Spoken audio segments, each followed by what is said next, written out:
One, two, one, two. 1, 2, 1, 2. This is different for me today. I'm going to turn this down just a little bit. What's going on? What's going on? It's your girl Fathom, DJ Live and Direct here at Spreaker. And I'm hoping, okay, so my notification just popped up. That's super good.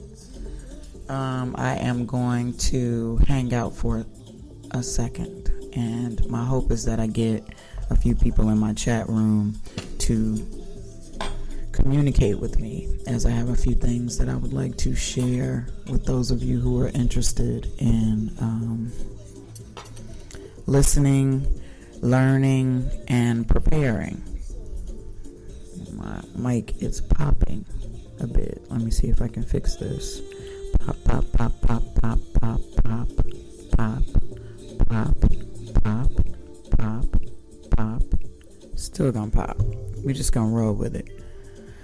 So, that's terrible. Sacred, nobody asked you.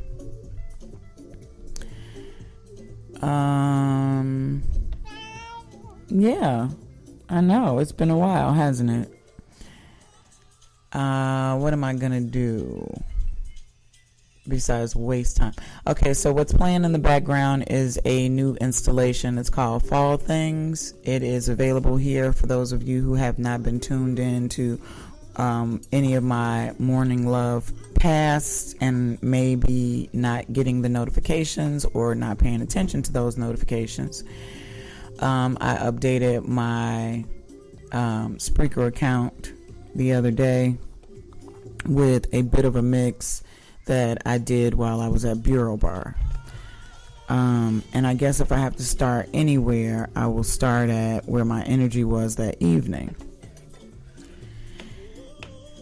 I'm going to turn it up just a little bit so that you can hear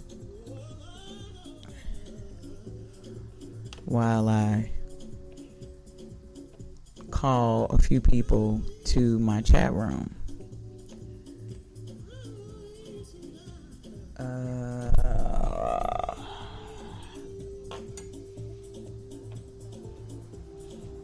If I can remember how to do that. You know, it's part of the reason why you have to continue to practice, because you never forget if you continue. You never forget if you don't stop. So, yeah.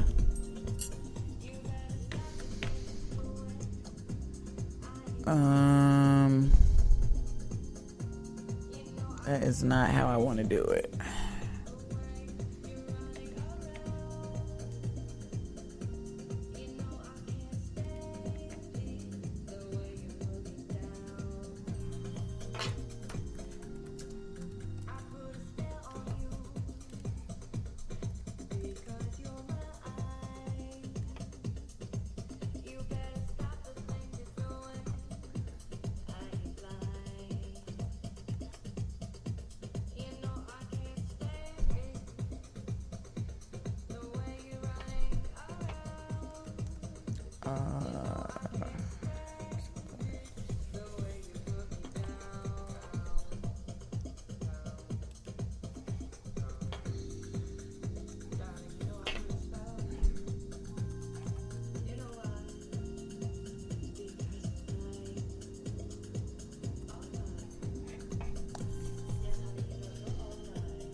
So what I'm doing right now is some real off the beaten path kind of shit, and it's not abnormal for me.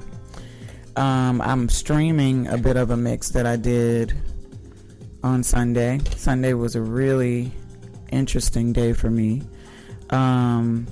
spiritually, very reflective moment, based on a few things, including the loss of a few of Chicago's DJs, and one very fashion driven house head and hairstylist that I worked with over the years, and it kind of took me in. The reason why I'm doing this bit of a broadcast currently is to encourage you. It's one of those things that I'm challenged to do with my platforms. And unfortunately, occasionally, I get frustrated and I decide to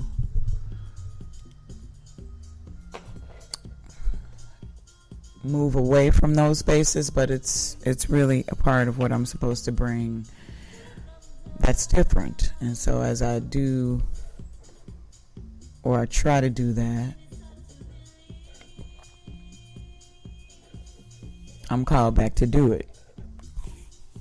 I retreat from my spaces to inspire those who are interested in furthering instead of repeating the same narrative that has always been repeated as it pertains to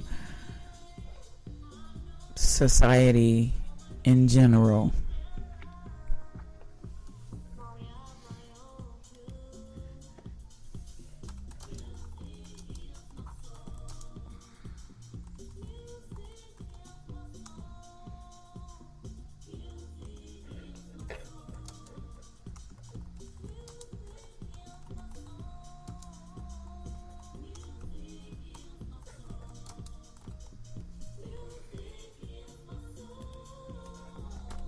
So I'm sending the word out to a few of my people to see if I can get a few folks in the chat room. If not, then I'll just continue talking. It's kind of weird, but I will continue to talk because I feel inclined to do so.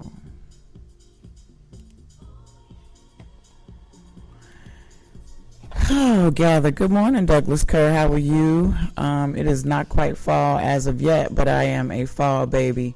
So I thought that we might as well get this thing rolling because I'm over this season of summer. It's very taxing on me spiritually and physically. Waiting on my people. So I posted a blog post yesterday that I have been working on. Can you hear me okay, Douglas? I need a sound check. I know it's a little strange. I got music in the background, but I need to know if you can hear me. If you get an opportunity, give me a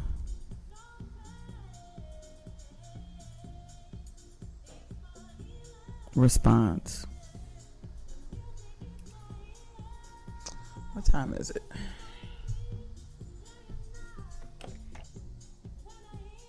Sound a bit fuzzy. La la la la la. I haven't done this in this way in a while, so it's not perfected. I woke up and I found a bunch of responses to my blog post from yesterday, and so I thought that I would go live or in this way because it's best that I would go live and kind of talk about it a bit.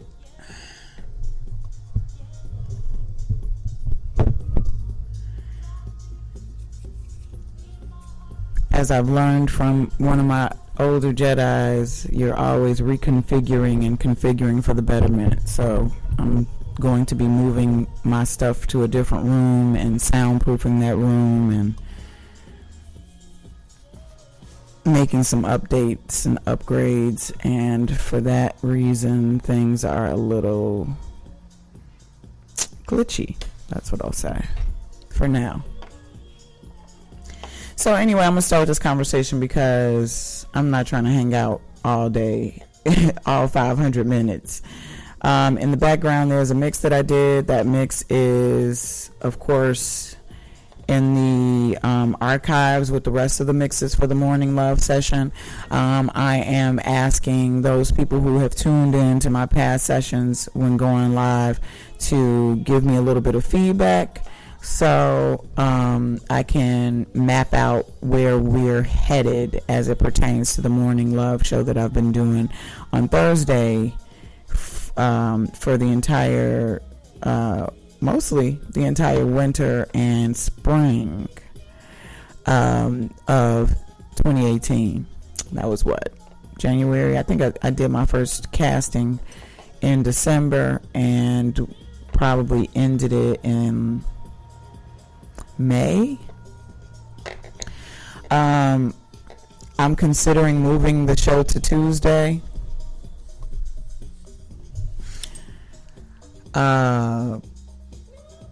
I don't know if that works for everyone. I want to make sure to anchor those people who have consistently listened to the show as I've done them, to kind of give me a clue if that works for you guys.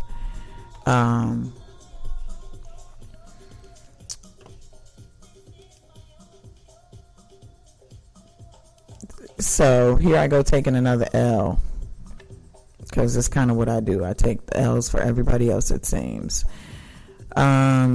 If you got a chance to read, I did some updating. You know what I hate? This is what I hate while we're here and just kind of talking. This is what I hate. I hate when my friends see my errors and don't bring them to me to fix. So I know that a few people read my blog post yesterday, and I reread it this morning, and there were not a lot, because for me 3 or 4 little typos aren't bad. But if you did not bring it to my chest to let me know that these errors existed and I had to go back and read it to find them myself, we clearly are not a team. And honestly, though I know I'm not. My team is not on the internet in the way that we are. My team is not on Facebook in the way that we are. But I expect when I make mistakes that can be corrected, that people who care for me and care about me will bring those errors to me to correct. If you sit and allow my mistakes and fumbles to happen, then I probably won't consider you to be a supporter. If you just, oh yeah, that was dope, and it wasn't, then you're a bobblehead, and part of the reason why we have the challenges that we have currently. So, to kind of give you the grander scope of what happened in that blog post, we had a conversation. Well, not really. It was a conversation that I had with a buddy who listens to Morning Love every time that I produce them. And our conversation went, wow, I went to ATL and the music was incredible, and your music is more like theirs, and why isn't Chicago doing that to some degree? And I have moments where I don't think about where I am and my struggles, but all of those things led me back to my point. part of the reason I've always struggled here is based on the idea that we live in a city that is so conservative that instead of embracing and allowing diversity and difference, we try to push everyone in the same lane. If you like Stevie Wonder, then you probably shouldn't like Tommy Morell.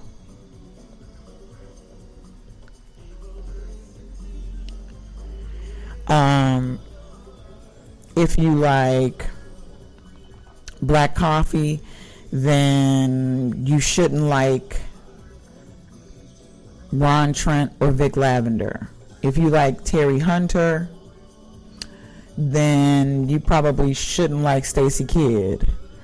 If you like Fathom DJ, then you probably don't like Lady D. And that's how we operate. It's like black or white. The grays don't get noticed. The middle section is avoided or removed. You're either poor or rich. You're either smart or dumb. You're either successful or unsuccessful. And that's how we chop things up.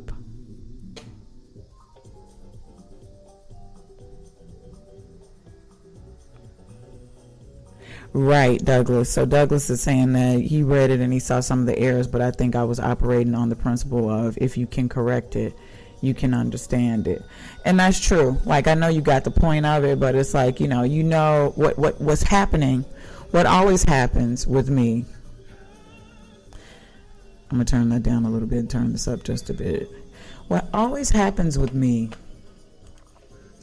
is people, and I do this too, like I'm from Chicago. I am from Chicago. Chicago is big on finding flaws. Chicago is highly critical because we're trying so hard to fit in the middle section. There was a magazine when I was coming up called Caught in the Middle.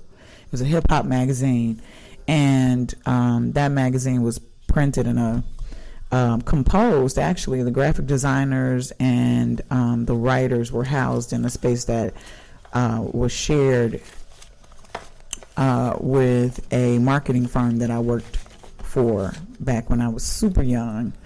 And Caught in the Middle was very true to the fact that we are in the middle of a lot of things. We're in the middle of the coasts. We're in the middle of society as it pertains to the way that people think and work, but we're always trying to push people to side with the greater of society instead of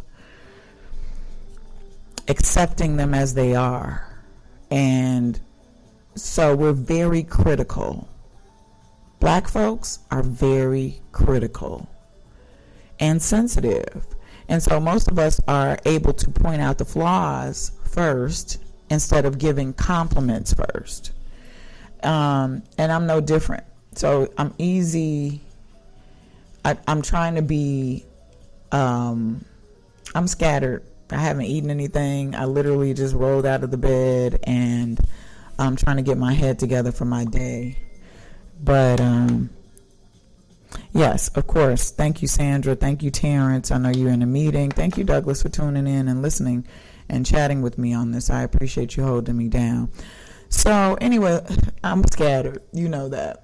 Like, I'll be more organized when we figure out which day. I think Tuesday could work, but I'm not going to say until my three people who normally roll with me give me an idea of what works for them. I think everybody's on the same accord for the fact that it doesn't matter what day that I do Morning Love, but these are like my co-hosts and anchors in a way, so I'd like to make sure that it works for everybody. Yeah. So anyway, the bottom line of that post and the bottom line of the interaction that I had, and I'm trying to be cool because, I always take hits. I take a lot of hits. It's probably my Harriet Tubman shit, if I may speak so candidly. I take a lot of hits. I took a hit 7+ years ago when I brought the post up about Chicago, the Chosen Few, and the fact that they didn't have any women on the lineup that particular year. Of course, I wasn't looking to be put on the lineup then because I knew that I don't subscribe to their ideology. I'm not 50. I'm not 45 yet. Because of this, and because of the fact that I came into a house music space during a period where we were listening to a bunch of things. Hip hop was becoming popular in Chicago when I was old enough to acknowledge music.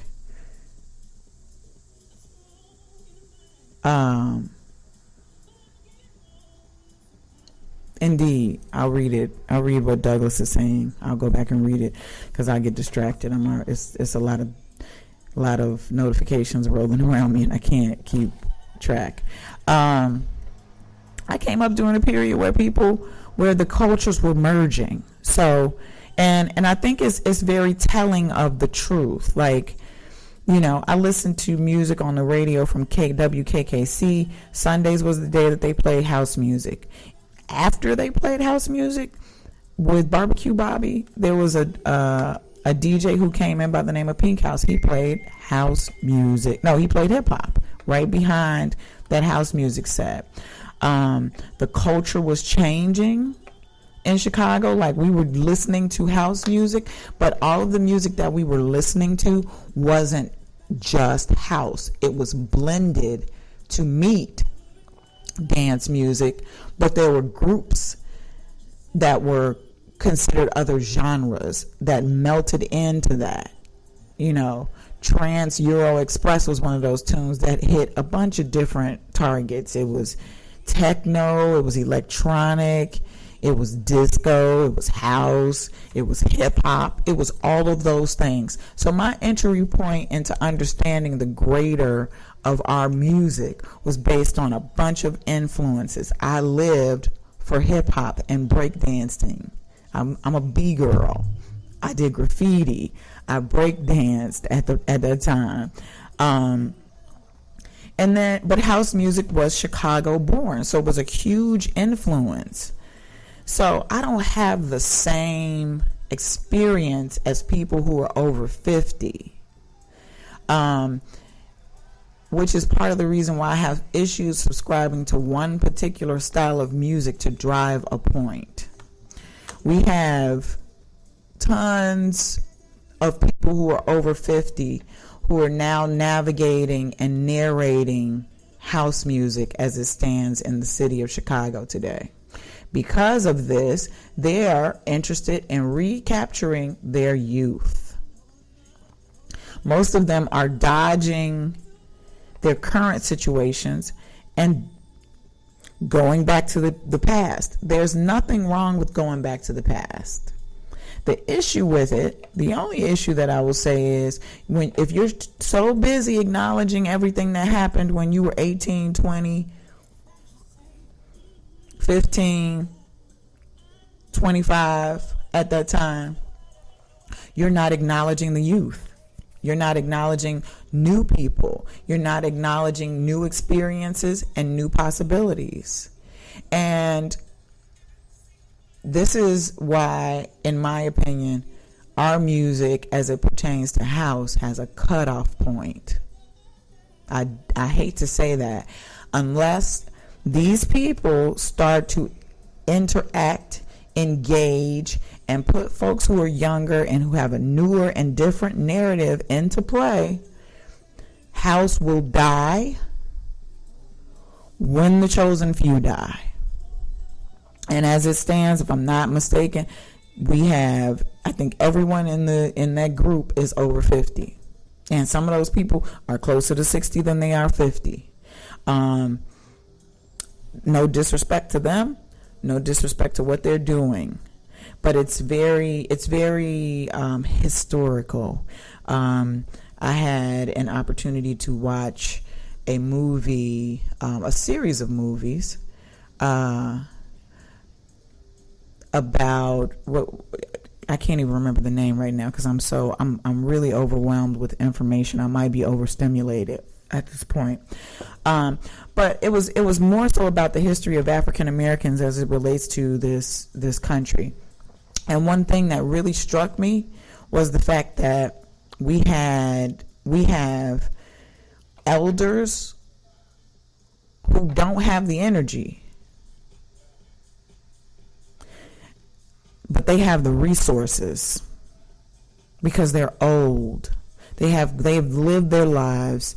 They've gone forth. They've captured all of these resources, all of these people, connectivity. They have all of those things. That's great. That's what you do. You grow and prosper and you connect and you make it happen. When you die, just like in our real lives, if you haven't thought, if you haven't sat to think about who your will is going to acknowledge, who's going to get your goods when you leave, then the possibility that everything that you worked for dies with you. And that's real. So in our lives, Aretha Franklin, all her children are sitting around going, what's going to happen to me? What's going to happen to us if nobody's name is on any of this stuff? It means whatever your struggles were that she can't take care of anymore, it's probably going to further. You're probably going to lose your path because your grandmother, your mother, your aunt, your brother, your uncles, or whomever did not specify intentionally where they wanted things to be before they ascended. That's how our music is going to be. If you're looking at yourself in the mirror and you like, man, I still got it. I still got it. Fuck them youngins. I still got it. I ain't leaving nobody shit. I ain't trying to help nobody because I still got it. I'm doing this to the death and ain't nobody going to take. Then that's exactly what's going to happen. So what we're witnessing is a group of people who are trying, and don't get me wrong, there's no problem with those people simply coming in and continuing to do what they do. But when you don't try to incorporate younger people who can be a testimony to your legacy, who can take what they learn from you and teach others and give it a new face, then you're subjected to lose everything that you've worked for in death. And that's what our scene looks like. That's what our scene looks like. So my addressing the new and different music is what I've always done. Now, of course, because I'm a DJ for hire, 9 times out of 10, if someone is hiring me for a wedding, then I have to incorporate what they want to hear. It's their experience. When I work in nightlife, I'm supposed to be trusted as a DJ to bring to the table a narrative of things that address things that I think people should know, as well as things that they want to hear. That's how we are communicating. The story is not just my story to tell you and for you to listen. What gives the story and the narrative more power is when we build it together. When I don't acknowledge you at all, then you feel spite. When I ask you, what'd you think about this song? Okay, so I'll go back and read the comments. When I find out that a song is your favorite song and I add it to the mix, then I know that you know based on me adding a song that you really appreciate to my mix consistently that I'm acknowledging you. So and it works that way. What we're experiencing as it pertains to our current state of house music, these people have come together to build a bigger face for the music. I can make some really interesting comparisons. I'm going to try not to do that because, the nails are always in my coffin. And they get deeper the more I speak. But I just, I cannot stand by and allow the representation to be unfair. I'm a fair person. I'm a Libra. If you want to talk about balance and loyalty and all of those things, this is who I am. This is where I come from. Let's be fair. So the post really was pretty much a compliment to me, because it says somebody is doing exactly what you do in another place, and we like it. The issue is we don't have enough of a representation in our city to do that. Social media supports popularity. So if the numbers are big, then the likelihood that you're going to be drawn to that person over the smaller DJ, the smaller store. If everybody's shopping at Target, 9 times out of 10, you're going to go to Target. If there's a mom and pop store on the corner, unless you have a relationship with that mom and pop store, if you know somebody who works in there, if they gave you a job, if they always have that one thing that you can't find anywhere else, then you're going to have some kind of loyalty to that mom and pop store. But the mom and pop store has to deal with the idea that Walmart is trying to eat up everything. And if the mom and pop store was sitting on the corner by itself for like 30 years, all of a sudden Walmart or Target pops up and sits right next to them, what is the likelihood that that mom and pop store is going to be able to continue without the support of the community? That's where we are. You'll see, you've seen it. This is a political game. So you'll see these people decide not to speak about the ills. You'll see them shout and scream they love Chicago, and I'm so Chicago, and I just want to play music, and blah blah blah blah. You'll see those same people get acknowledged because they're following in the footsteps of a machine that's like Target, that's like Walmart, that's not niche, individual, or different. The niche, individual, and different person needs to be supported. I have people amongst me who support me silently. I don't see you where I work. I don't see you spreading information about me. I see you when I see you, and it ends there. So you'll wonder. I had someone come into a spot that I worked in last year, and she was like, I can't believe people don't know about you. And what I wanted to say to her is, you're sitting right here in the space and you have no one with you. You're sitting right here in this venue and you didn't tell anybody you were here. I have DJs who come into Bureau Bar on Sunday nights. I see them taking notes. I see them Shazamming my songs. I also see them checking in at Gene Hunt shit. I see them checking in at the Chosen Few events. They come right into Bureau Bar for Sunday's affair and they don't check in. Are you aiding me at all? No, you're not. Are you aiding progression in this culture? No, you're not. Why? Because I'm not the coolest, and there are a bunch of other people who you really want to be seen with. It's just a story of my life.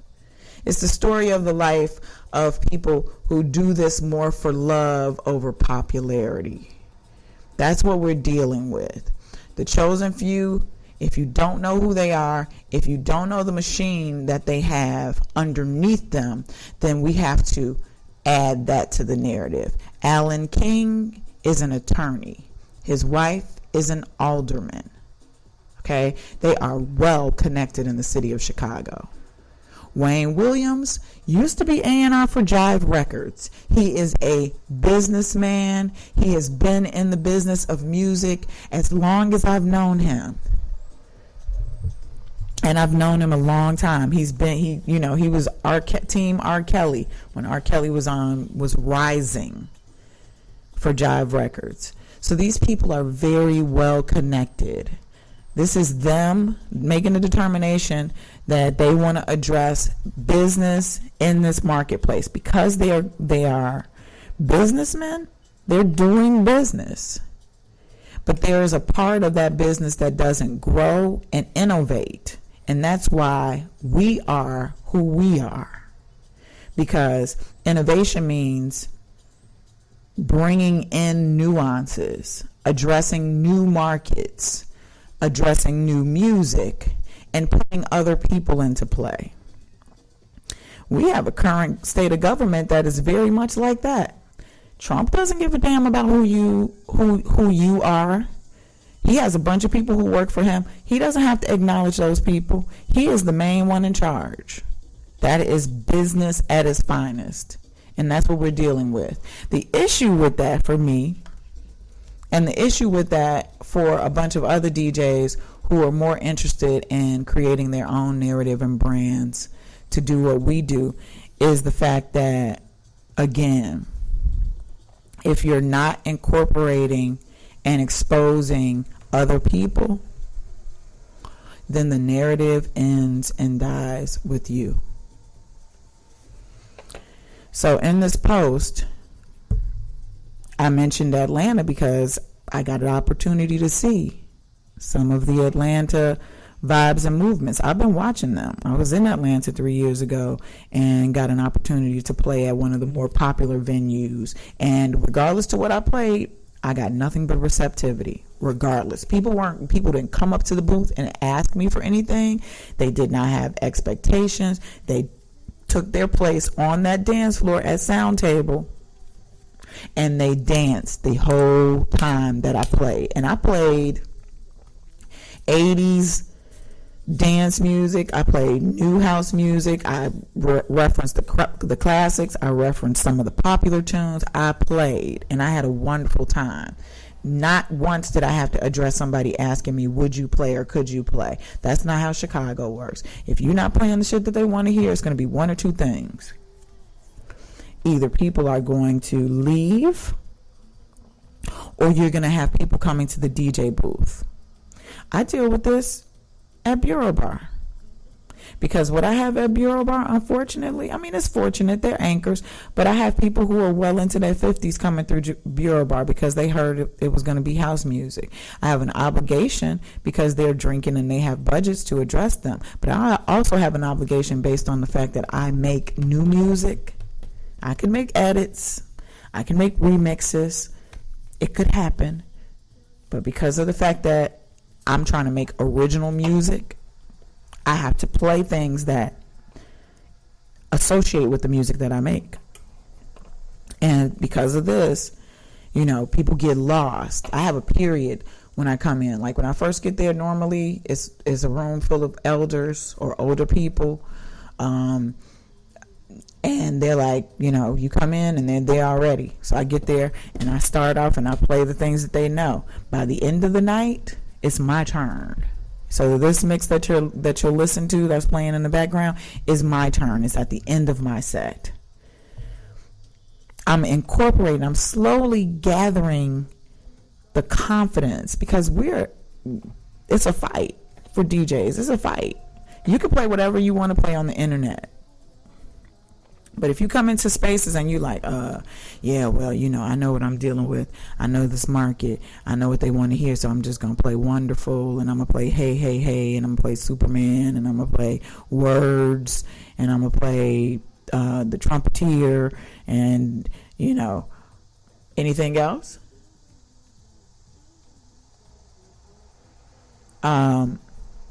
That's familiar, then you're doing what you see to do. And that comes from a place of having a job. You're told what to do and you do it. When you come from a place of, I make my own work, I'm incorporating the work that I do with the work that they're asking me to do, then it renders you as being different. And it may not be likable. You have to garner success and strength from people who appeal to you and who have the confidence to stand up for you and what you do. I don't have those things at all. Not here, not in Chicago. People will, I love her. I have somebody come to my inbox or come to one of my pages or something every day claiming that I'm their favorite. I'm not trying to be your favorite. I'm not trying to be exclusive. But I know when you use those terms and I don't see you representing me as your favorite, it means absolutely nothing. And it's true. I have a buddy who is a Libra buddy, and he came to Bureau one time. I've seen him check in several times at other people's venues. I cannot, and I'm holding myself. I'm holding myself because I appreciate these people, but I'm like, I can't be your favorite. I never see you.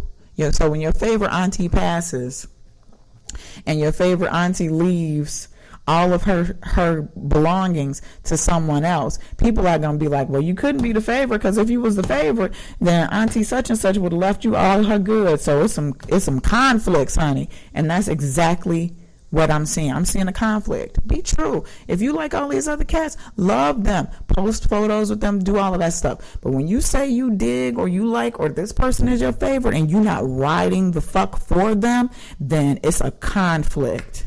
It's a conflict. Okay, so what we're going to do is I'm going to go back and read some of this stuff, and then we'll wrap this up, because where am I? Oh, it's 42 minutes. Okay. So Douglas is saying either or, neither nor is a reflection of society at large. The problem with gray areas is it doesn't allow for blaming others as easily. I agree, and I know we all want to project our issues onto something else. I'm dealing with a lot of those things now. Our climate politically says that you have to subscribe. I have problems subscribing. I have not found mentorship in the city of Chicago as it pertains to DJing that I can subscribe wholeheartedly to. The person who I would assume to be my mentor is almost invalid as it pertains to Chicago, and that would be Little Lewis. He ain't popping up on Facebook. He's not availing himself to people to become one of those mentor leaders that we talked about. So he's putting himself in a position as being no different than the chosen few, unfortunately. He's like, I got to be concerned about myself, not looking back and seeing all these babies that he bred. Glenn Underground is a baby of Little Lewis. Vic Lavender, Vic may not be a baby, but he's influenced. Vic Lavender's influence would probably lie more with Larry Heard. And Larry is still alive. And maybe I need to reach out to Larry, because Larry seems like more of a kinder spirit and interested in making sure that people get the right narrative. I'm vibing with Larry. I can't vibe with Little Lewis. I've seen him in several capacities and personal spaces, and it reeked of diva. It reeked of a lot of things that I'm not going to speak to about his personal character, but he doesn't seem to be very receptive. So there's the gray area. I understood what you're saying. I took it as an off the cuff piece, especially since you said in the post that you were tired of looking at it. So Douglas is referring to me being tired of looking at it. I was tired of looking at it. It was a bit rough. I have been working on it though since the Atlanta Weekender happened, based on the conversation that I had in my inbox. That sparked me to start talking about it. But at the same time, it's a community thing. So if you see my slip hang and say, oh, Fathom, you meant on, but you put one. I don't know. I don't know if you care enough to make sure that the representation of your friends comes off very well. I care that much until I don't, and I have had spaces as of late that speak to my not caring. I don't feel good about not caring about people. It bothers my spirit when I can't bring things to folks to help them, when I feel like I'm only having things taken from me and not having things added to my being. So when I retreat, 9 times out of 10, that's where I am. I'm like, these niggas ain't helping me. I have to help myself, and I can't give a fuck.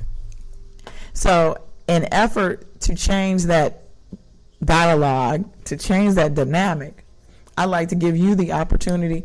If you see your sister slip hanging, tell your sister that her slip is hanging. If we're sisters and brothers. Maybe we're not. Interesting. They are living in the past. Yes, Sam, they are living in the past. They want their past back. I was at Renaissance a couple weeks ago. It was actually Labor Day weekend. And Cats was like, they were there, and I didn't know they would. I don't pay that much attention to them. I can't, because it bothers me. But I had to go to Renaissance to pick up a check. And so I come in and I was like, oh, the chosen few are here tonight. They just came from the African festival. So I take my seat where I normally take it in the booth in the back in the corner where the sound booth is, and I just observe. And I'm looking around and I'm like, wow, there are no younger people in this room. No younger, meaning 45 minus. There are no cool people, cool looking people in this room. And every song that they played was something that I've heard 1,000 times. And I was like, this is hilarious to watch. So I'm sitting in the back and they're finishing up their set. So when they shut the music down, they're getting ready to leave. I'm sitting in the back and I have my phone and I'm listening to tunes on my phone because the room is silent. They don't know who I am. I don't even know if they think, if they looked at me to know what I look like in this current state. I didn't say hi to any of them because, in my respectability standpoint, y'all ain't a factor for my life. So we equal. But they walked past and they heard the tunes that I was playing, and they're like, oh man, she had the party back here, she got, oh, what is that? That's Afro House. Oh, listen at the tunes she playing back here. And I just chuckled. Didn't say anything, just chuckled. Because I was like, y'all don't even know. Y'all don't know. But they're entertaining their friends. They're entertaining their group of peers. Their machine, as it stands, the chosen few, is well over 15 plus years old. And they're entertaining that major group. When they bring these other entities in for the oohs and the ahs and the business of it, the bottom line of it is that adds a international factor or a national factor and a national draw. They are almost obligated to do that, because if they were only interested in their friends and their group, they wouldn't be able to charge the money that they charge to have the event, and they most certainly wouldn't be able to continue to have it, because $30, $40, $50 times 500 people is not going to do anything as it pertains to putting that event together. Let's see. I agree. Sorry to say, in my opinion, chosen few are not open to change. They're not open to change. It happens to our elders. That's the way it is. Leave my stuff alone. I like watching Fred Sanford. I have things that I like to watch. I like to watch The Warriors. I like to watch The Wiz. I like to watch movies that I used to watch as a kid. They feel good. But I also explore new movies. I explore new territory as it pertains to music, and I figure out how to incorporate it. What happens when you're interested in current and future doings is it takes 10 years almost for people to catch up to what you're doing. And that's unfortunately one of the spaces that we live in at this point. I might have missed you saying this or a post you made. Have you ever discussed this with the chosen few? Ha ha ha! Let's go.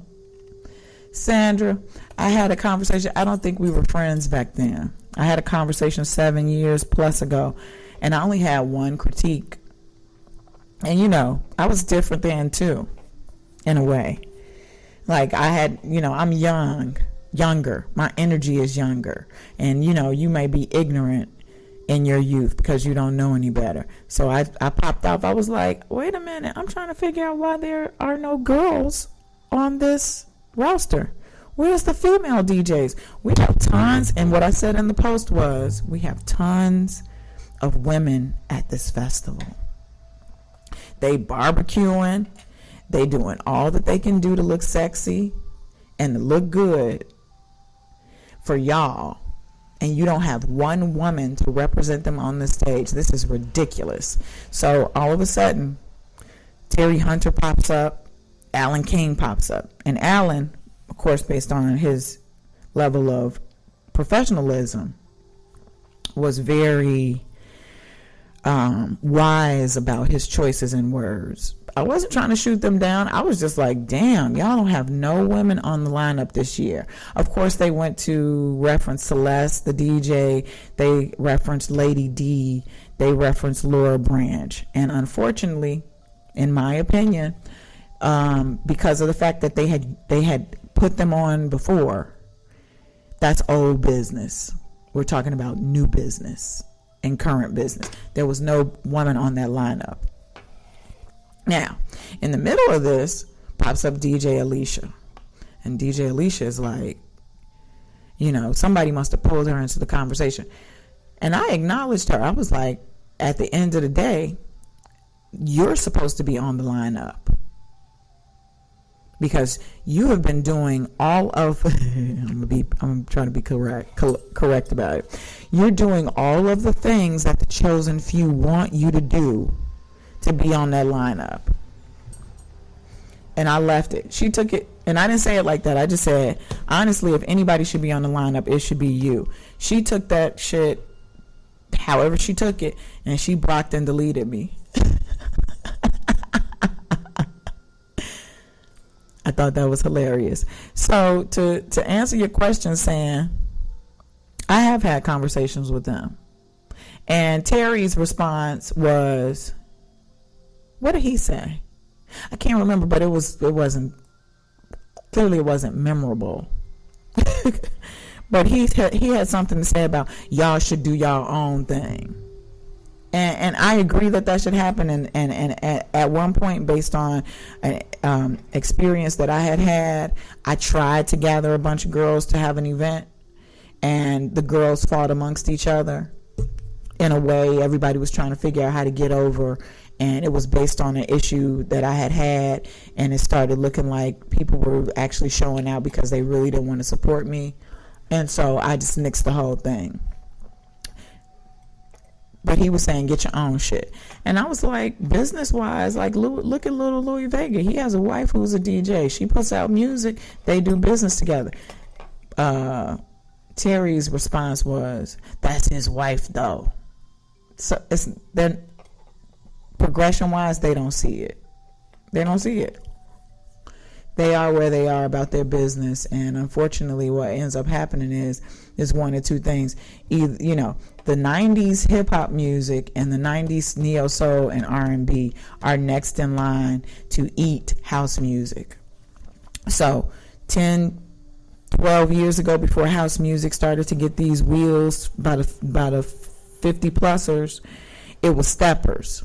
Now you can't find venues where steppers are prominent anymore. The same thing is going to slowly happen. You're going to find Jay Illa working at these venues, these, smaller venues, and running through all of these little situations. You're going to have all the 90s hip-hop heads submerging themselves in these spaces that are now being held by house music. There'll be a huge festival for 90s hip-hop and soul and R&B, and those people will take over. And then what's going to happen to that group of people who were in that house group? They're going to go and sit down.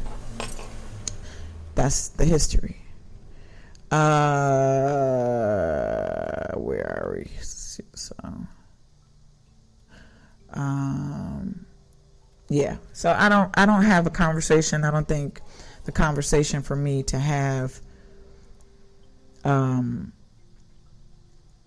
is with the chosen few. What normally happens when you're trying to become a member of a group or a gang is you have to do a bunch of things that they want you to do in order for them to initiate you. I'm not trying to do that. That's how we work. I'm not trying to subscribe. I have my own shit. It's not doing what it could be doing. But the reason why I set out to do production was because, and I said this to one of my partners yesterday, they can control the narrative in Chicago. They cannot control the narrative of the world. So what you have to do is you have to start to make products that appeal to people who are not in Chicago. This is part of the reason why I started producing. Oh, okay, well, y'all can have the whole DJ lane in Chicago. That's short. There are these other people in other places. So if I start to make music and start to put it in places where Chicago people aren't, where folks can randomly become exposed to that music, then those people are going to randomly become exposed to my music. If I handed it only to Alan King or Wayne Williams, it would never see the light of day. So you place it in places where it can potentially grow and prosper. And that's part of the reason why I decided to start making music, to put it in different places. And my reach, based on doing this ATL blog, was to gather my resources in ATL and start to create more camaraderie with those people there, since they play new music and they're not afraid to take risks on bringing that music to their people, so that I can start to connect my music with other people in other places. Okay, so we do an internet show out here every Saturday. We had a guest DJ last week. This is Douglas Kerr, that one of us had just met a few weeks before. What was interesting was, after the show, he was very thankful for the opportunity to play, but he said that he was very concerned about how we would receive him, as he put it, in Chicago. We told him we know, and we leave that shit there. I don't need to say anything about that. Interesting, the Alan King podcast, he doesn't play anything chosen few there. In fact, he actually referenced being constrained to play a certain way in Chicago spaces. So you already know that they have the same challenges that we do. I don't like Alan King's podcast. I listened to it a couple times. I don't know what that shit is that he plays. And I'm sure he probably thinks that about my music too, so I don't feel harsh in my critique of it. But I listened to it and I was like, oh, this is like commercially vocal. It's like, if I had to give it a frame, it's like Lakeview house music to me. That's all I'm gonna say about it. Lakeview is a space in Chicago that's around Belmont and Halsted, and that's all I'm gonna say about that particular style of music. It's Lakeview. You're not gonna get unpolitical jargon from me. But yeah, he sees it. But again, either you're going to create a lane where you can express the type of music that you particularly are interested in and play two roles. Nobody says you had to cut your nose off to spite your face. Or it's just going to be whatever it was before you hit it. What? She deleted you because of an opinion. Yes, San, she deleted me because of an opinion. It's hard on this internet. It's hard because there's so much room to be misunderstood. As I said in my blog post yesterday, I normally find the time in the comments to try to make myself very clear. The more interesting thing about that is, not only am I in the comments, but there is an inbox that you can hit me and we can have dialogue further so that you understand exactly what I'm saying. If you choose not to use those tools to further understand, you are left ignorant. So, if anybody has a problem with anything that you say and they don't bring it to your inbox, I had somebody bring some shit to my inbox a couple years ago that I said, and I meant what I said. And we talked about it, and I deleted her ass. Because I was like, I know who you are, and I know what you're about, and it doesn't work for me. But we had a conversation, and she was, she threatened me. Different conversation.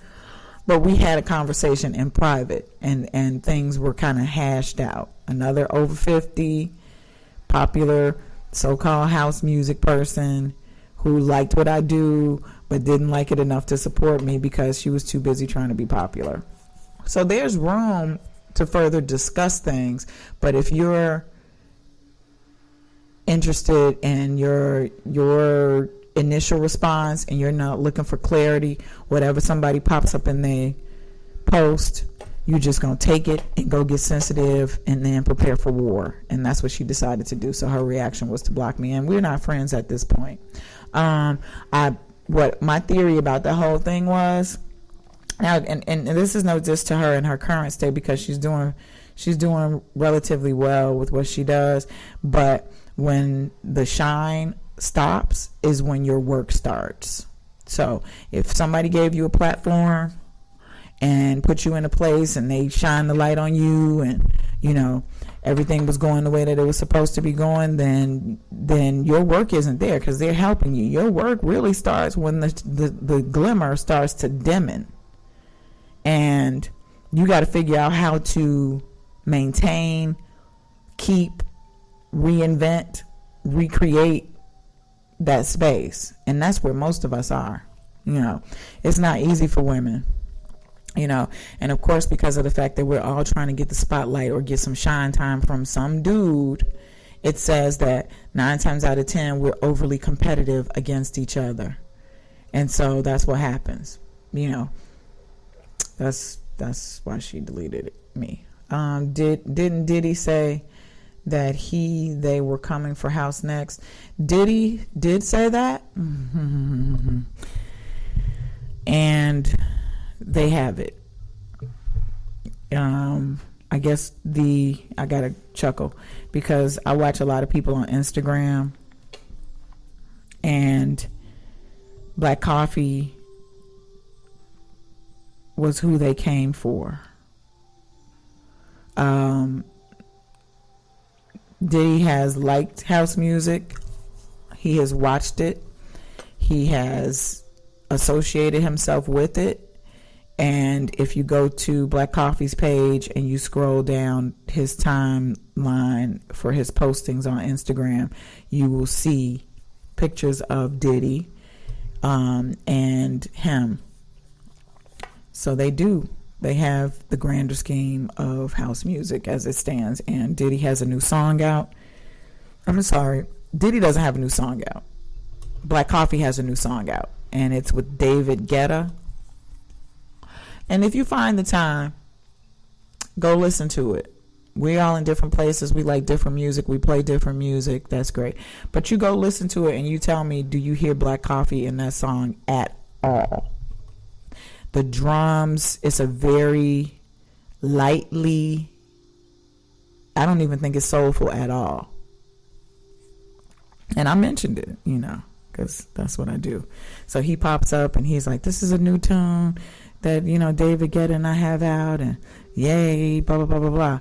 And I just popped up and I was just like, in the comment section, I was like, David Guetta didn't really need you on that tune. It almost sounds like you aren't there at all. But if you look at Black Coffee's Instagram page, you will see him with several different vehicles. You'll see him with Gucci loafers and flying around the globe and playing something that is very much like techno over what we know as soulful, deep, and underground. He didn't get those checks by staying consistent about the sound that he created and was a part of from conception of his people. That's not to say he's a sellout, but he's putting his ducks in a different space and place to get paid. My hope for the culture, because I have a few little African Jedis who are giving me music, who want to do collaborations, and because of the fact that they're mimicking what he's doing currently, their music is becoming less soulful.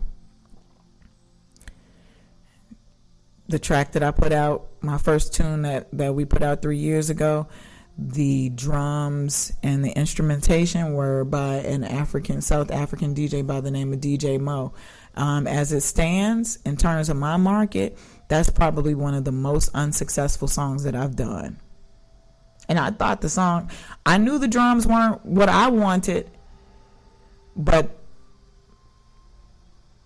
the song was pretty much done. I did the arrangement for that song. I pretty much collaborated with the vocalist, and we took that song and we put it out on the market as it stood. That song has to be remixed because the drums need to be tighter and hotter, and that's one of the goals for this coming 2019 is to remix that song and put it out again, because I think that it could do a lot better based on the idea of who I see as my markets and what my markets need. So the bottom line is, she says, I heard it. I'm not a fan of the song. I'll say 60%. 40%, that's generous, Sand. Let me put another mix on. I don't know what this is playing. This is YouTube that I'm playing from. And it's playing relaxing evening meditation yoga. It's nice, but I'm ready to take a nap, and that's not my goal for today. It's funny, Sam, because again, this is the research that one has to do. I went to his Instagram story this morning, and again, we're talking about popular culture. They love it. People, he's got tons of retweets and reposts from people who are playing that song. And it's based on them being followers of his. Now, that's a deeper conversation. We can talk about followers. At the end of the day, a fanatic is probably going to be somebody who lives for everything that you do. Oh my God, he's just everything. I just worship him. If you worship him, then that means that he can serve you hot, breathing garbage, and you'll probably like it. Oh my God, I don't care what he makes. I love him. Great. And I'm not, it's fair. You can like what you want to like. I get it. I could hear some soulfulness, but it wasn't soulful because, the vocalist wasn't black. And the mix was not done by black folk. Those drums, whoever mixed his drums might have been really African. They might have started off really African. They might have started off like the drums from Deep in the Bottom. But by the time they mixed them and they panned and they added some effects, they took all the soul out of them drums. So you say 60 to 40, I say 20 to 80. Best. It's worth listening to, though, just for the critique. I like when people go and do further research after I say things, because I like being corrected if I'm wrong. If I'm wrong, maybe somebody will come out, maybe he'll pop off. I doubt it, because I haven't heard. Like I go to TrackSource. I went to his TrackSource page. I haven't heard any creative, dope, underground stuff from him. I think, if I could speak so candidly, he has a family. I think how do I say this? Just like everybody's got a job, his family is very comfortable with his lifestyle. So if his family is super comfortable with his lifestyle and all of the wonderful gifts and leisure that his current lifestyle provides for him, the likelihood that he is going to go back and reference anything that resembles his past and its lack isn't great.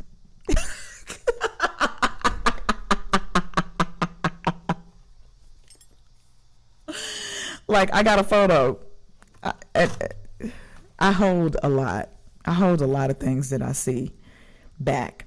I have a photo of Black Coffee when he was, look, the struggle black coffee that I found a couple weeks ago. I have a photo of the struggle black coffee, and I'm gonna send it to you guys in the inbox that we have on Facebook, so you can see the struggle black coffee and how young and unpolished and real he was. And then of course you have tons of photos that you can reference of him in his current state. And that photo probably is less than 15 years old. You know, I seen the Gucci loafers. I seen them. I'm not mad. I'm not mad about the Gucci loafers. I had, you know, a couple pair of Gucci sandals and, you know, little handbags and stuff, and at a period of time when my priorities were not there. I don't have those things anymore. I'm not interested in showing you things that are false, or that give you the idea that the music is less important than my fashion. I like fashion. I like dressing well. I like looking cute and funky and different. And if I'm feeling it, then it'll happen. But I'm not trying to distract you or me. Money and fame makes you polished. I'm not mad at polished. I'm not. I like polish. But I also like edge because I'm an artist. I guess what I'll say is they pay you for your art and you give it to them and they do whatever they want to do with it. And you get left with all of the trinkets. And if the trinkets are enough to make you feel good, then you don't ever have to care about your art again. If you care about it, then you're going to preserve it and utilize it as best that you can. And the culture of it. So I think I guess I could say this too, in line with that. I probably pissed the little DJ off, one of my little African DJs who had hit my inbox a couple days ago. He sent me a track and he was like, will you play my track? Play my track. And so I listened to it. Look, and here I go being critical and stuff, probably like everybody else. But I was like, do you want people to dance to it? And he said, yeah. And I was like, well, you need to go and kick them drums in. Like, I'm not saying you got to change the drums, but I'm saying you got to add a little more, you know, call them to the floor. I'm doing that to my shit. Like, you know, Sleepy House is sleepy. You want people to dance, you have to do a call and response. Lead them to the dance and tell them how to move. So your drums are everything. His drums weren't right to me, and I told him, and I haven't heard from him because he mad. That's the burden of the critique. He didn't, you know, he could have sent me the track. I could have added some drums. Maybe it's not like the stuff that they're playing in his hometown. That's where that challenge comes in. Are you playing for us? You want me to play your stuff? This is the stuff that I'm playing. This is how it affects people. If it's missing shit, then it's not going to work. I'm the same person. Somebody said, your songs, are they mastered? Now, come on. You actually think I could put some shit out and not master it and not give a shit? But you actually think that I would not master it?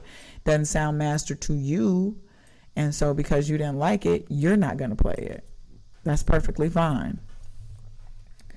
But for people who aren't DJs and for people who listen on their phones, the complaints are not the same.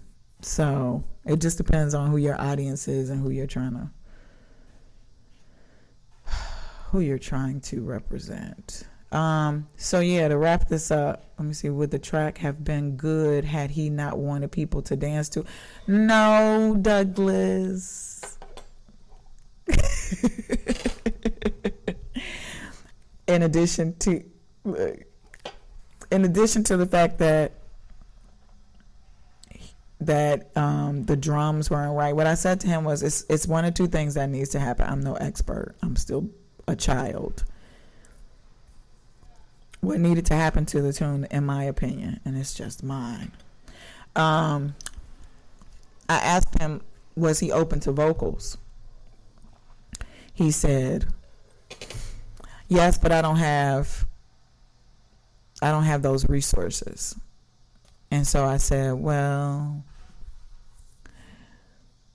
maybe you should do some kind of spoken word or some chants over it. And I'm like, you got the resources to create a song in your DAW.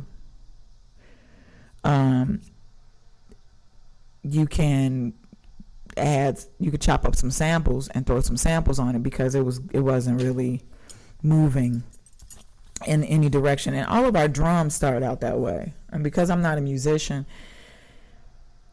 if I use sample patches, then it's going to get repetitious. If I'm skilled, then I'm going to manipulate those sample patches and create something that is musical from the patches. Well, it didn't have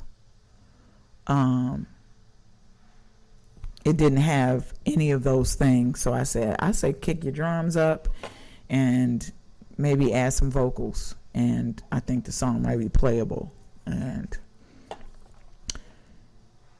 bum bum bum bum. I hit him probably the next day, and I asked him to do a drop for Interplanetary Radio, and he didn't respond. So my assumption is that he's mad at me.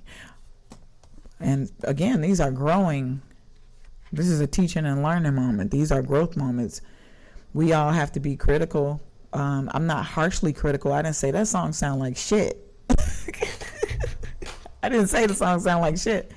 I said it sounds like you need to do a few more things to it. But I think what is happening, and this is the effect, folks are looking for a quick win. So he was like, literally, I saw him go live when he was making the drums to the song, and he hit my inbox shortly after, and he was like, I'm going to send you this track after I finish it. And I was like, you sending me a track that you're going to finish today? I'm like, shit, I'm old. Because I'm like, I have tunes that have been in a process now for, like, I have a song called Cosmic Samba that has been in the works for 3 years. You about to put out a track in like 5 hours? I need to hear it. And so he sent it to me 3 hours later, and I was like, nope. The vocals showed up for me from Chicago. I like tracks. You know I like tracks. My last song that I put out was a track. And of course, what I did to further the narrative of that track was I went through those Jesse vocals on top of it. People like to talk. I'm talking right now for over an hour. So that people like to hear talk or vocals or singing. My best song to date, as it stands, is When We Met. What I thought would be my second best song was Artist Manifesto. That is not the case. My second best song to date is probably I Am. Because I think what gives I Am the punch that it needs is Avery R. Young screaming his fucking heart out at the end of the song. Having said that, Chicago likes vocals. Meow. Because of this, I have a show on Saturday. And you know, my normal state is when I have opportunities that come up, you would know about them. this is one of those shows that I'm just kind of like almost unexcited about. I have to say that. But what makes my set for this particular show different that's happening on Saturday in Hyde Park is the fact that I have a vocalist and I have a flute and saxophone player playing along with me, and we're singing and rocking on top of my original recordings as well as songs that I'm going to play. If I had to just simply DJ that without any hollering on the mic, shout outs, or anything like that, people might groove, but it also means that everything that I play has to be popular and known. And in order for me to create another narrative, I have to produce something that registers as different, that makes people want to engage. So I have a vocalist and a musician accompanying me for what is being called the Fall Forward Festival. And that's happening on Saturday. And I'm playing at 3 o'clock. So if you're in the area of the Hyde Park Bank building, you know what's going to kill that? I hate that. This is my life. It's not free. So if you can stand outside and you can listen to the performances and watch the people, but if you're trying to enter the park, it's $15. And of course that means that we're going to get a particular group of people who are willing to enter the park and a bunch of folks who aren't. In addition to the fact that people are probably not going to know about it, it's just not a win for me. I'm not very excited about it. So that's why it's not really posted much in my social media. But that's happening on Saturday.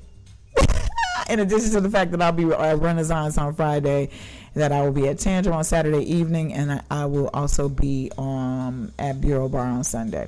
Remember, though, we live in a place currently where teachers, professors are restricted from using red pens to grade due to its psychological effects on the students. Woo! There you go with that teaching. I didn't know that they had banned red pens, Douglas. And now that I know that, it actually is testimony as to why a lot of things are happening in our environments. People can't take a critic. They can't take the critiques. You have to tread very lightly when addressing people. I'm not different. Somebody came up to me a couple weeks ago at Bureau Bar, and they were like, you got any mixes for sale? And I had some updated stuff in my bag. I gave him the mix. I gave him 2 mixes.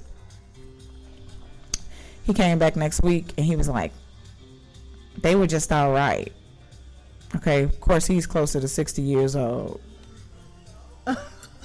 Did it hurt my feelings?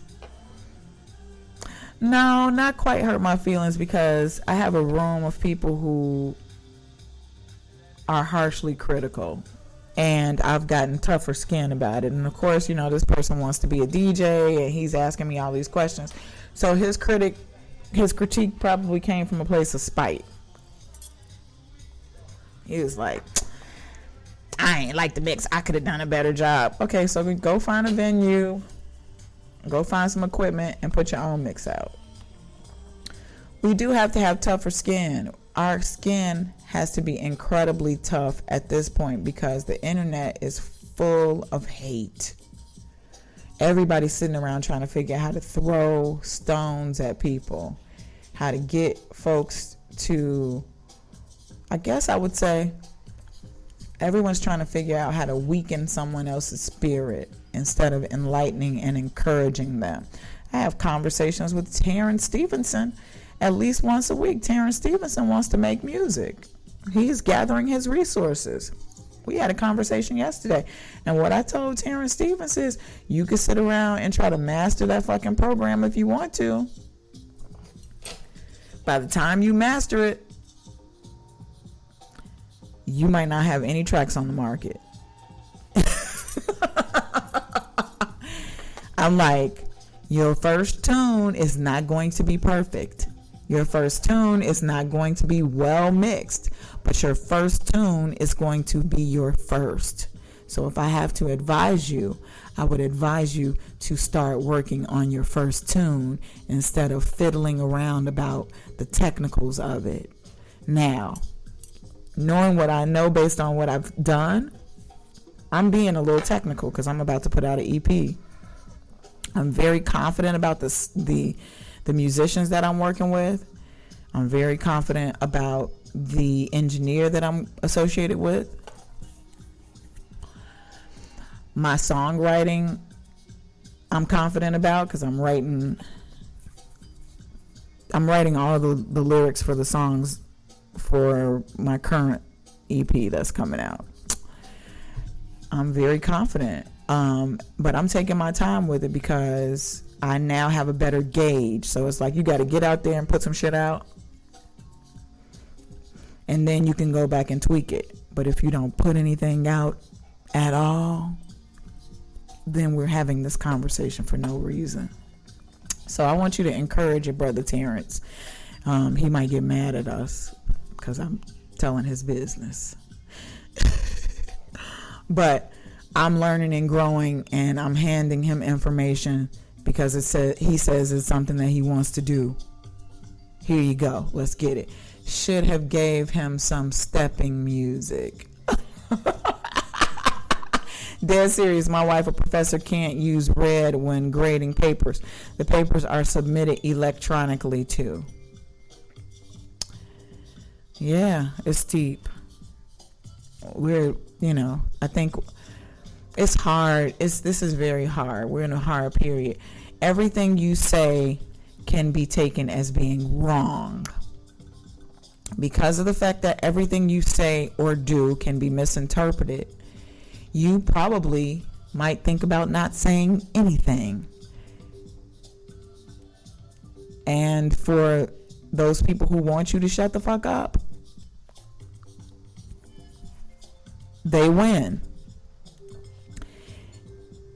If you want to change the narrative and change the environment and inspire those who are interested in newness, then you don't shut the fuck up. You might better strategize how you talk and who you talk to, but you don't shut the fuck up. That's why I'm talking today. Because I've been quiet. Like, I was just like, I'm taking the summer off. Fuck y'all.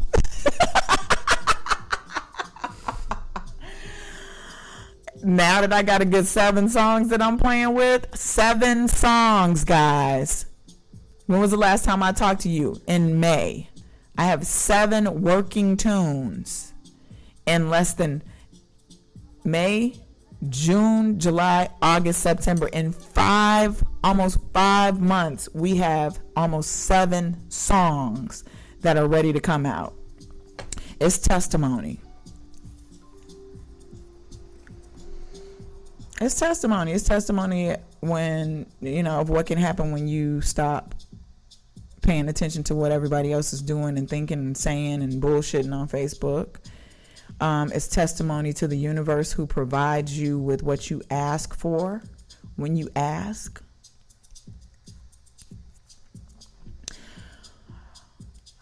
It's testimony to my gratefulness because I'm nervous. I'm so nervous about my life right now. I have a birthday coming up. Everybody doesn't know that because I hid it. I'm different. I'm at a space where a lot of things are challenging me. I have been working on these tunes and putting energy into these tunes and pouring my feelings out and going through my entire process. And it has been the most grueling, painfully important experience of my life. And I have to tell you that.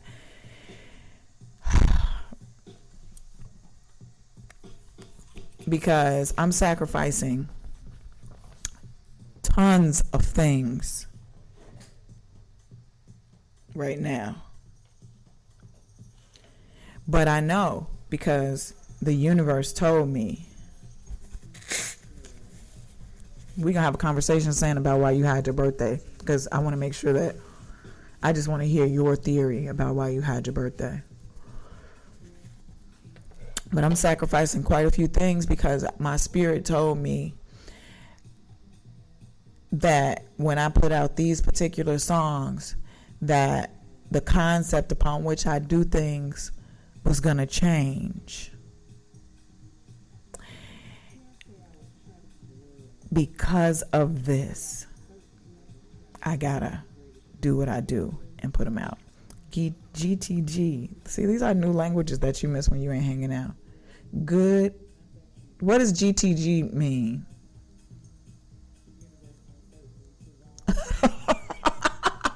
Tell us later, Douglas. Saying, why do you have your birthday? I had my birthday because you'll get to hear a little more about how I think personally.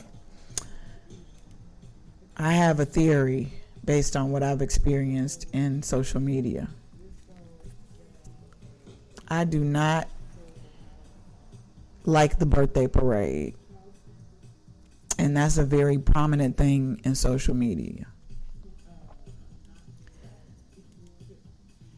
The birthday parade, if I have to put it short, is where you roll around the internet for the next 7 to 12 months talking about my birthday is coming up and everybody needs to worship me. I don't do that. I can't stand it. I did it last year, and honestly, I can be honest with you. The reason why I did the birthday post was because I wanted people to come to the Charleston. It wasn't because I was interested in sharing my birthday with everybody. I don't got to go. I figured that, but I was just like, I'm not going to assume that it's that simple. Yeah, so I don't like the birthday parade. You're not going to see me rolling around. And occasionally, throughout the day during your birthday, you might feel kind of weird, like, I can use some birthday love, and then you pop up and you ask for the birthday. I'm not doing that shit this year. I'm not doing it. I did it last year. It wasn't even a milestone birthday for me last year. I was just like, I want people to come to Charleston, and it's my birthday, and it's a good reason to get them to come to Charleston. So, boom, here's my birthday. I'm 46, and sometimes I don't feel like advertising that. I'm an introvert. I don't want to advertise anything at times. I'm an introvert. Thank you.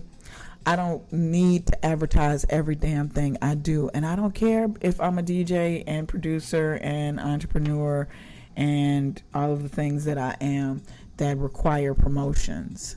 I don't think that it's incredibly important. Now, to drive the point further, do you know when the owner of McDonald's birthday is? Nope. Do you even know who owns McDonald's? Nope. I don't know who owns Target. I don't know who owns any of these things. All I know is I go to them to buy things that I need and like and want,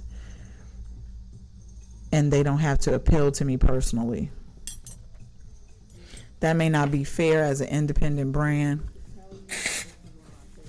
because everything is about how I can appeal to you to make you cool, to make you think that I'm cool enough so that you purchase the things that I have and the things that I do. This is how you get to know how fucking cool I am, is when I come to you live and have conversations like this and take up 2 to 3 hours of time that I could be using to do other things.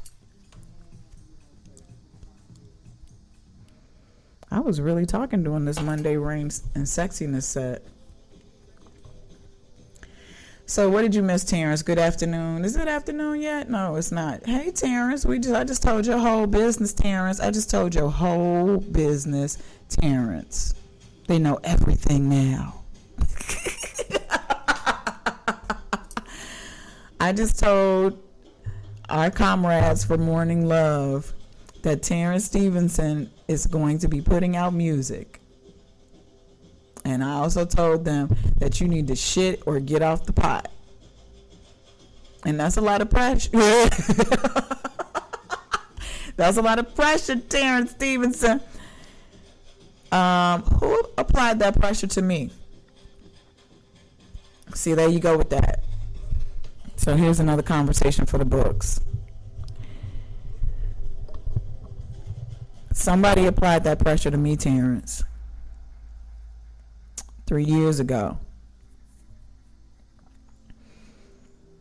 I have been tinkering with making music for at least probably about 16 years, Terrence. Tinkering. I have collected, as you well know, we had the conversation about my M Audio speakers. I bought these M Audio speakers at a point when I was building a studio.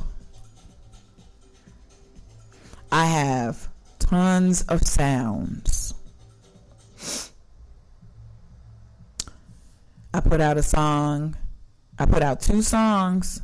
They're on SoundCloud with a musician, and that was probably over. No, they're not on SoundCloud. I'll tell you that story. So I bought an MPC. I bought some speakers. I bought an M box, and I started to make drums. God only knows the shit probably sound like hell, but I didn't produce anything for years. I took my drums and I found a musician to work with, and we produced two songs. One is called The Sun and the other is called The Night. What Happened to the Sun is on SoundCloud. It's a remix of The Sun because I couldn't get the original files because the musician that I worked with was having some issues and those files got lost. The Night probably could stand to be remade, but that was a long time ago. I'm not trying to rush you through your process, but until you make your first beat,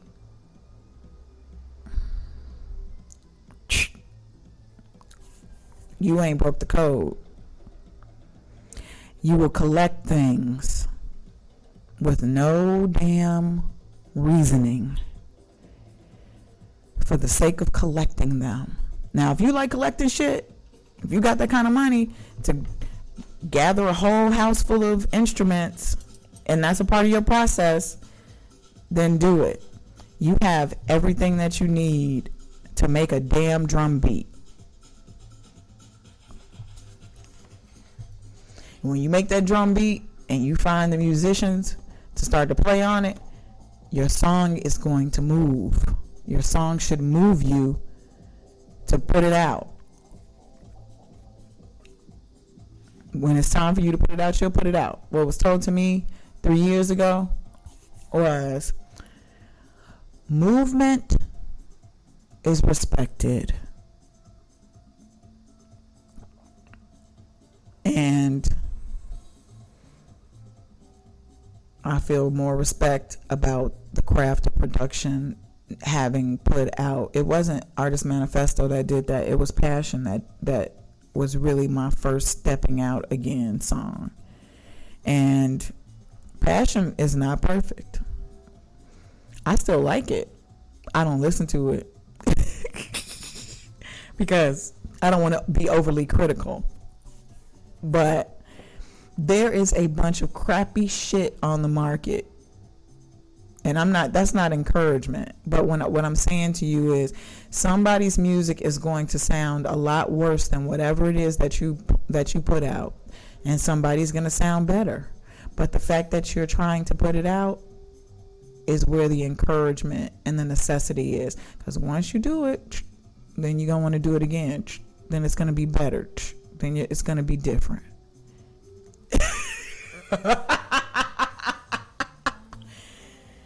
She'll play a mean tambourine, but we're going to have to pull her teeth to get her to do it in public because she's an introvert.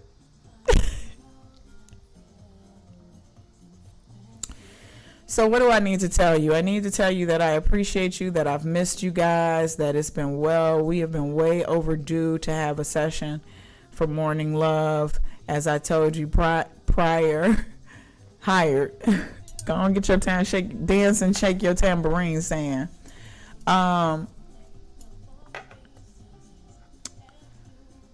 was I going to say? I've missed you guys. I'm encouraged. I'm always encouraged by you two, especially. Conversations that Douglas and I have are a little different, but not bad, just different. But Terrence encourages me a lot. Sandra, when she's available, and I know, life is what it is. I ain't expecting everybody to sit around and nurse my wounds and pick my brains every day, all day. I don't even want to avail myself of that kind of energy. But the conversation that I'm about to tell her business. Oh well, it's too late. Conversations that San and I have in the inbox, and a particular conversation that we had recently is what inspired me to write that blog post. In addition to just the feeling that I have, like I'm not sitting around here playing all this good and different music for people not to appreciate it. I'm not sitting around. I don't want to be acknowledged. I don't expect you to wake up every morning and tell Fathom DJ how dope she is every fucking day. That would be retarded because I'm not dope every day. I just want you to have a little interest in people who do things differently. And the hope is that they appeal to you and that you like them enough to support them. I owe you that song. You'll have it before the end of the week, bro. I apologize. Life has been happening kind of fast. I'm not sure who he's. Okay, we gonna have this conversation too, because I'm different. I'm different, right? I hope you understand that I'm different. I don't like being called bro. If you're talking to me, if you're talking to Douglas, then that's fine because he's a brother. I'm not a brother. I don't call my sisters bro. I don't call my sisters bruh. I don't call women brother or bro. It's a bunch of little shits that I see in social media that I'm really not that big on. And that's one of the things. Somebody rolled up and called me bro the other day, and I was like, I got titties.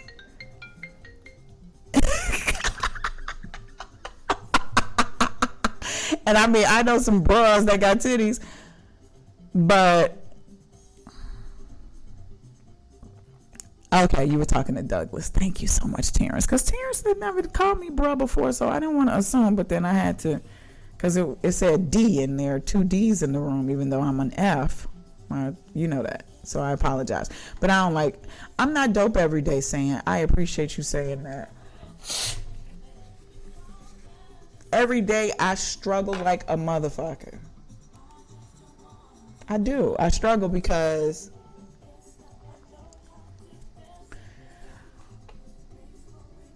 I do know you better than that, but I don't, because y'all be doing some interesting stuff on Facebook that differs from the conversations we have in the inbox. So I don't really know any of y'all like that. This is the opportunity that we get to have to get to know each other in this real world, because it's a lot of stuff that people do on the internet to be cool that they don't really do at home.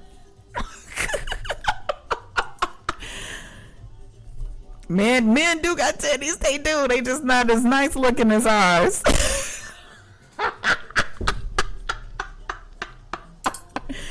It's some men that aspire to have titties like ours. Respectfully, the men that I know don't want titties like ours. Those are the ones who should be called bruh. That's my old school twist. Don't be mad at me. That's funny though. But yeah, it's this world is interesting, dude. This world is fucking interesting. Like, I see people that say one thing and do the exact opposite, and the sad part about it is you can go down their timeline. That's the end of the conversation. You don't have to leave. We don't want to scare you, Terrence. We know you just came out of a meeting. You need to probably inhale and exhale. But I see people on the internet doing stuff that they don't do at home in their real lives at all. And I'm not trying to be that. Struggle is harder when you have extreme. I don't have a lot of extreme extroverts in my daily life. I have a community of DJs around me who are extreme extroverts. I have a community of desperate DJs around me who put more energy into being seen than they put into their art. And in general, the general public, as we know it, is putting a lot of energy into being seen for no fucking reason. Like, if I was a pastor, or if I was like I'm aiming at being a better producer. I'm aiming at being a better DJ. But if I was super duper popular, anything that I put on the internet for attention would get people's attention. I don't seek that kind of attention on a regular basis. You don't need to see my face every day. You honestly don't need to hear from me every day. It's work. I'm not getting paid to do that work. And for those people who have regular 9-to-5 jobs and who don't aspire to be artists, musicians, entrepreneurs, DJs, producers, brand owners, when you're overwhelming my timeline with your random ass thoughts and posts, it makes me not want to post at all. Because I don't want to know every little thing that you do. I don't care when you change your hairstyle. I don't care that you're at the massage parlor. I don't care that you're getting your nails done. I definitely don't care if you're smoking cigars with your fat ass. Excuse me, I have to say how I feel it. I don't care to see that every day. But because we have a group of people whose mission is completely about being seen for anything, being heard for any hollow thing, people are doing everything. I've seen in the last 3 days, I've seen things that have appalled me. I saw Erykah Badu clap her booty on Instagram.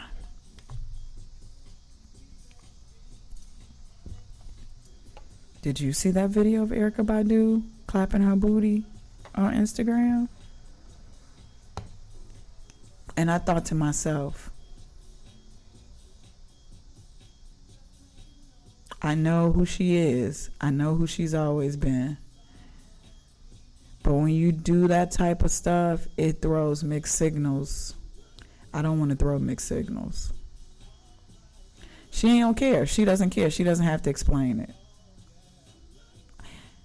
I was disgusted. I was like, Erykah, just thank you, Sam. Thank you so much for tuning in. No, I do not plan on being here after lunch. I'm almost sitting through my entire 2 hours, and I can honestly talk to Terrence in the inbox, so I'm probably gonna close out. But we appreciate you. So I'm thinking Tuesday. I'm thinking Tuesday will be my new day for the show. I guess I could try to push myself to be motivated to do Tuesday, this coming Tuesday, if you guys are available. let me know what time works for you. I know at one point I was starting at 8 o'clock. And then I pushed it to 9. I don't know if 9 does work. Let me know. If Tuesdays does work, then let me know that as well. And we just gonna push it out and get back on our schedule. I'm gonna ask a few things of you, and we'll talk about those things later. But you can hit the inbox or you can hit the little group chat that was created and let me know if Tuesdays work, if 9 o'clock works, and I can get motivated, because I'm lacking motivation. I'm seeing too much, and I've been slightly disencouraged, but I wouldn't be here today if I wasn't encouraged and needing to address you guys and pour out my little thoughts in this cast. Where we at? So let's see. I have a new podcast that's up on my Spreaker account. It's called Fall Things. That's probably my reintroduction back into my Spreaker account. I'm due a Mixcloud installation. I have not done a Mixcloud installation since July. I'm thinking that after this weekend I get an opportunity. I almost threw that. Tuesdays work, 9 a.m. works too. Great. Okay, thank you, Terrence. I'm thinking that I will be updating my Mixcloud account, but there's tons. Like, I listen to my entire Spreaker installations. It's tons of good music on there. I would like, it's so hard for us. San's an introvert, so she ain't trying to put all her business out. Terrence is a DJ and aspiring producer. He may think that it's a conflict of interest to turn people on to what I do. Douglas Kerr is a DJ and socializing in these internet devices. He might have an issue helping me promote what I do. But what helps us grow is that, promoting each other. And what will garner us more opportunities and more energy to continue the mission is who we speak to and who we credit and who we can inspire. And that's exactly why I am sitting here talking to you this morning about it. It is necessary to talk about. So, as it pertains to my EP, I have a name for that EP. I could tell you a little bit about where I am with it. So, I was putting the horse before the wagon before the horse after I put out Passion. I started promoting an EP called Sights and Sounds. Put the horse before the wagon because I'm so used to having to market and promote the things that I do that I created a concept for an EP. I created a concept visually, came up with all the components, and didn't have any music for it yet. So then I decided to go back, and I was like, you're doing too much of nothing. That's kind of what we do on the internet when we don't have things happening in the real world. We're doing too much of nothing on the internet. So what I did was, I was like, I got to start moving slower because I'm putting the horse before the carriage before the horse. So I decided to start putting out singles. I have, to date, 10 songs. I will consider them collaborations, mostly because I collaborated with musicians to put them out, and some singers and some spoken word artists.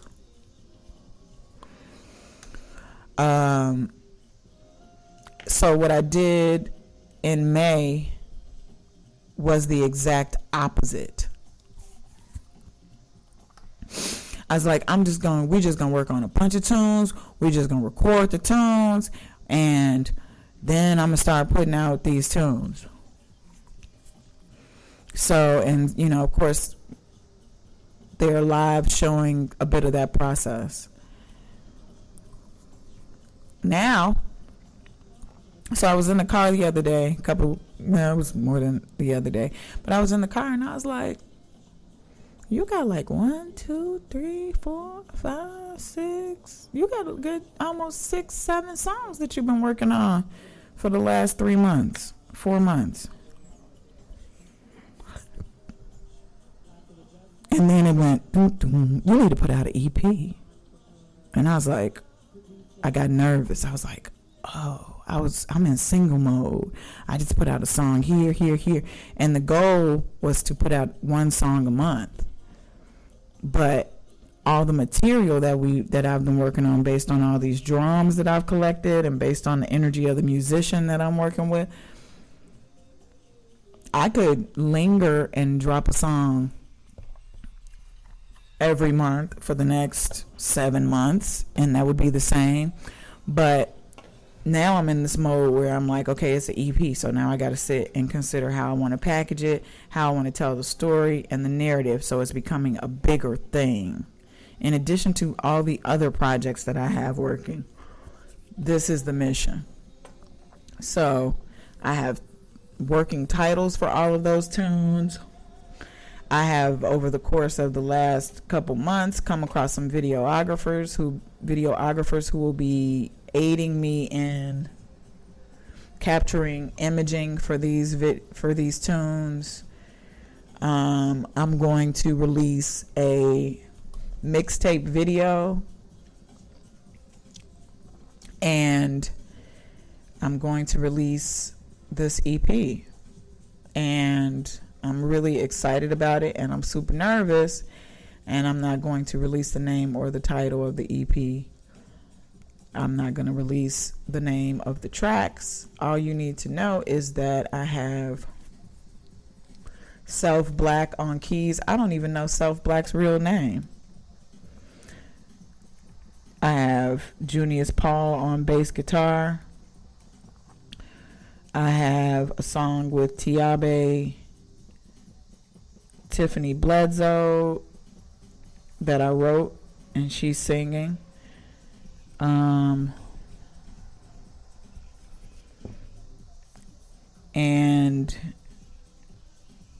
I'm adding a few more elements to a couple of those tracks, but I'm writing the songs. The songs are written for the EP. These are other tunes that I'm writing songs for as well, but the machine is moving. It's September. I cannot give you a date as to when it's going to be released. I do know that I have an obligation to myself to create a deadline that's realistic, as well as creating social media content to be able to lead up to that. So my first mission is to finalize the songs. Who is that person that plays the flute? That would be Fred Jackson. Goal is to have Fred play on the tunes. I'm trying to, at the same time that I am working on my EP and working on my release, I'm trying to get people to the point that they can record at home, because we don't always get an opportunity to meet to record, and if they have the small necessities to be able to record their parts, then they can just simply email them to me, and I can continue to work on them without us having to all be in the same room at the same time. I like the energy of the room, but it's not always the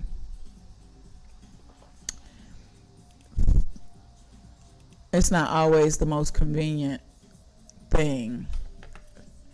So Fred unfortunately doesn't have the capability of being able to record at home, and we haven't been able to get him on a Thursday. Pap has been unavailable for Thursdays these last couple weeks, so that's the reason why I haven't been there and, popping in and showing you some of the process. But the goal is to get everybody situated. Junius is able to record. A couple years ago, I helped Junius purchase a piece of equipment so that he could record without having to be in sessions with us. And that was particularly because Junius travels the globe. He's actually in New York right now preparing for 2 shows. And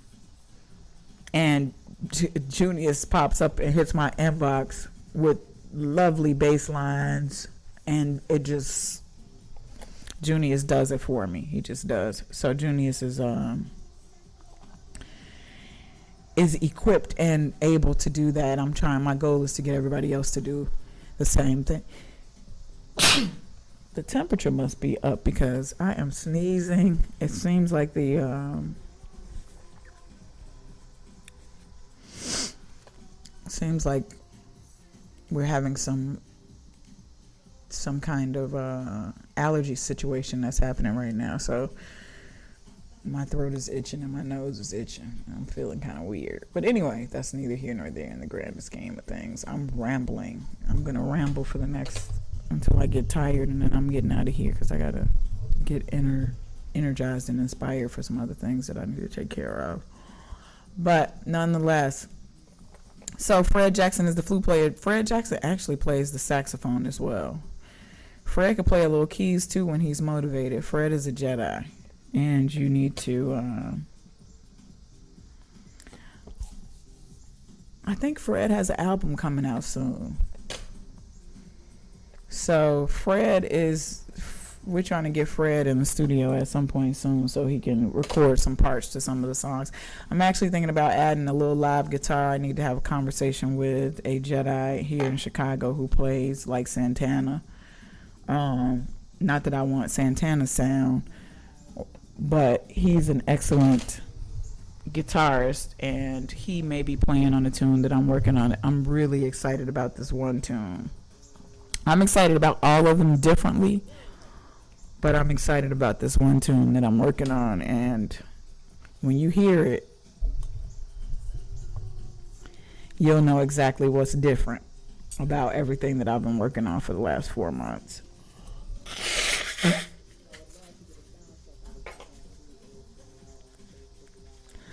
So what I'm doing right now in the back of me is I'm just streaming random mixes.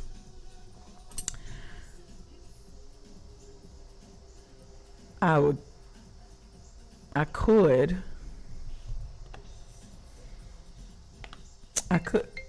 Who the hell is this? So just so you know, that's how I look at the phone every day when I don't know whose number is popping up on my phone. I say that. Who the hell is this? That's what I do every day, just because you might think it's interesting. Excuse me. I'm sitting here and I'm pondering because I'm like, I got my Logic open.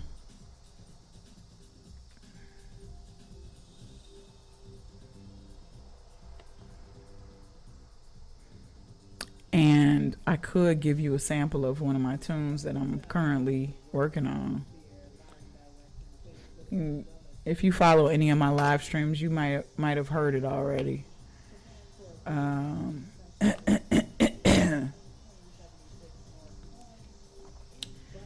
But for the sake of throwing caution to the wind and updating and not listening to myself talk for Monday Rain and Sexiness is actually not a bad mix. It's on my Mixcloud account. If you're interested, you can check it out. Okay, so I'm gonna play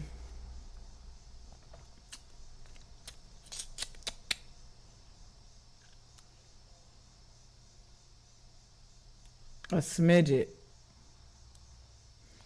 of, and we'll see if it happens the way that I want it to happen. I'm gonna play a smidget of a tune that I'm working on. This is a tune that I'm really excited about. This is the tune that I'm really excited about. Not that I'm not excited about the other ones, but this one has a different, this is, I'm just gonna play it. See if it works.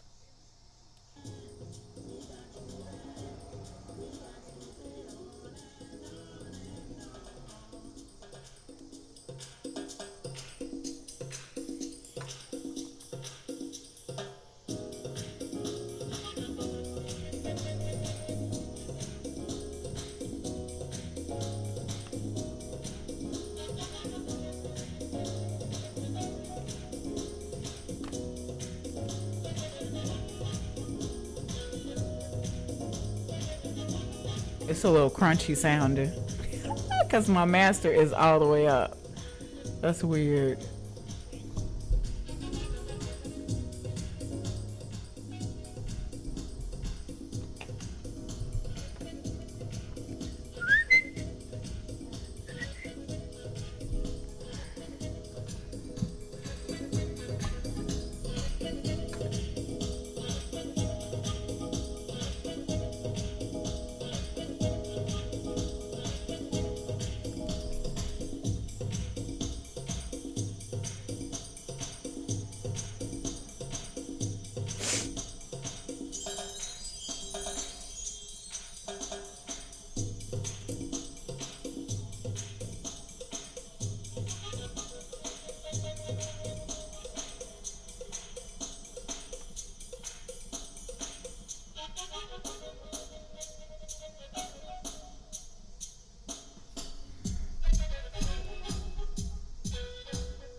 Thank you, sir.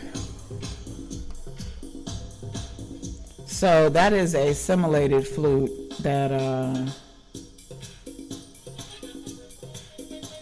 Self Black played. Ideally, the goal would be to have Fred play on that.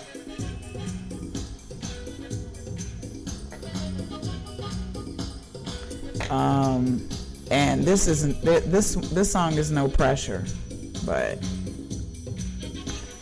when I say no pressure, it means that it's not due to be on the EP. Even though I'm kind of like, ooh, should I push this one out? Because it would be the spark for the EP. So I'm gonna. This is not an easy thing. Producing and arranging and preparing all of this stuff. When we talk about history and legacy and artists, there is a reason why A&R people are who they are. There's a reason why the music industry was what it was, because if an artist had to do all of this stuff themselves back then we probably wouldn't have a lot of the masterpieces that we have musically today. Like, I don't know, I know kids are rolling around popping out albums. Kaytranada puts out a lot of work. I don't know if he has a deal, if he's with a label, or if, what. I don't see his bigger machine. So I don't see a lot of his doings to be able to tell you if he's got folks working.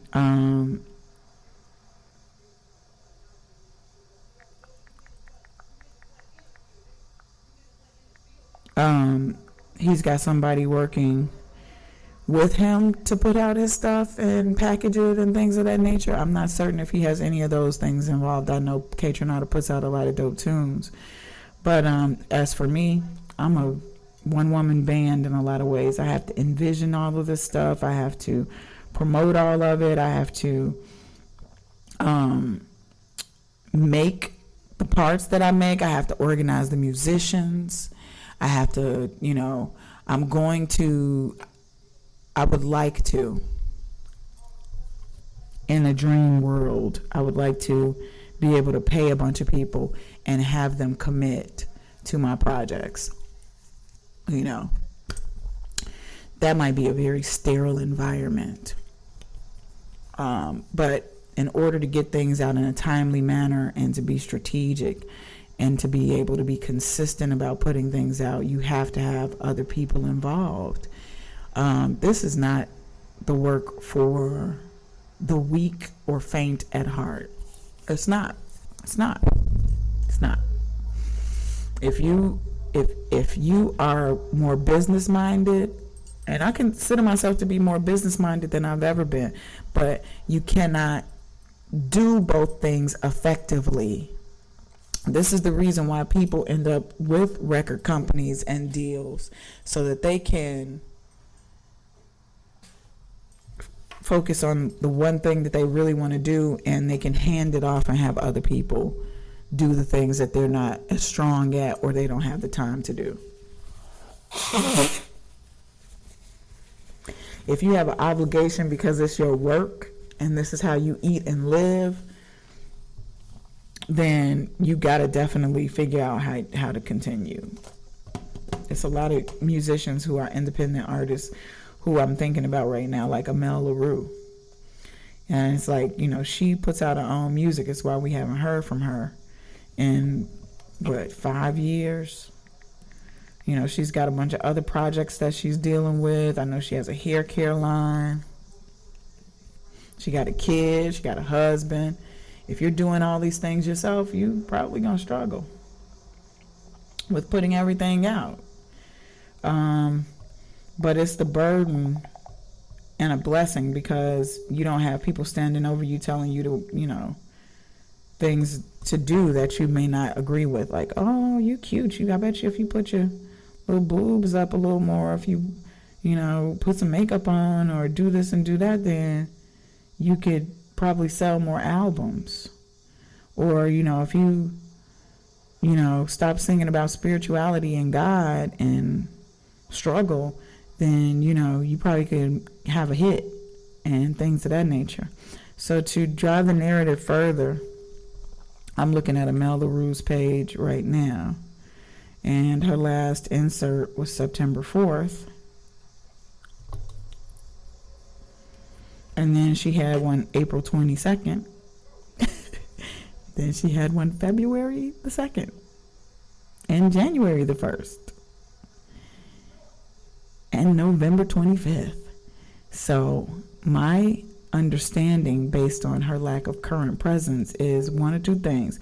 Either life has got her and she's focused on her life and maybe her child's life, because her child is a singer and an aspiring musician as well, or she's in the studio, and because she's in the studio and dealing with her real life, she may not have a lot of time to be updating and posting and checking in and doing webcasts and all of these things that we get caught up in doing. And I have to say this to you because at the end of the day, a lot of this shit is unnecessary. The most necessary part, if you're trying to sell some things, is the product. Now, she had a moment. So I'm looking at her Twitter and Twitter. She had a moment where she popped up for September, but that was based on something she posted on Instagram. 918. Yeah. So my presumption is that Amel LaRue is in the studio.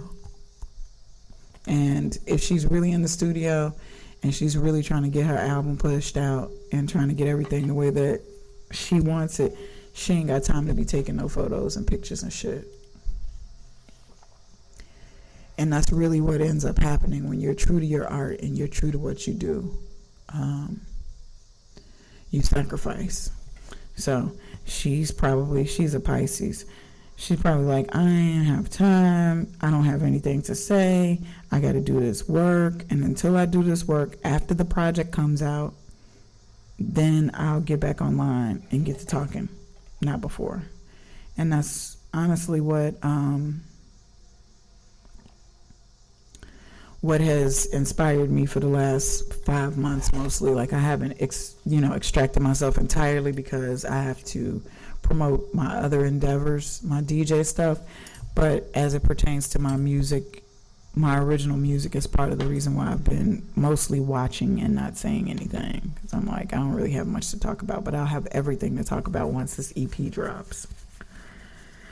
And having said that, we're at the last of the 2 hours and 15 minutes that I will be talking to you at this point. So, like I said before, we're going to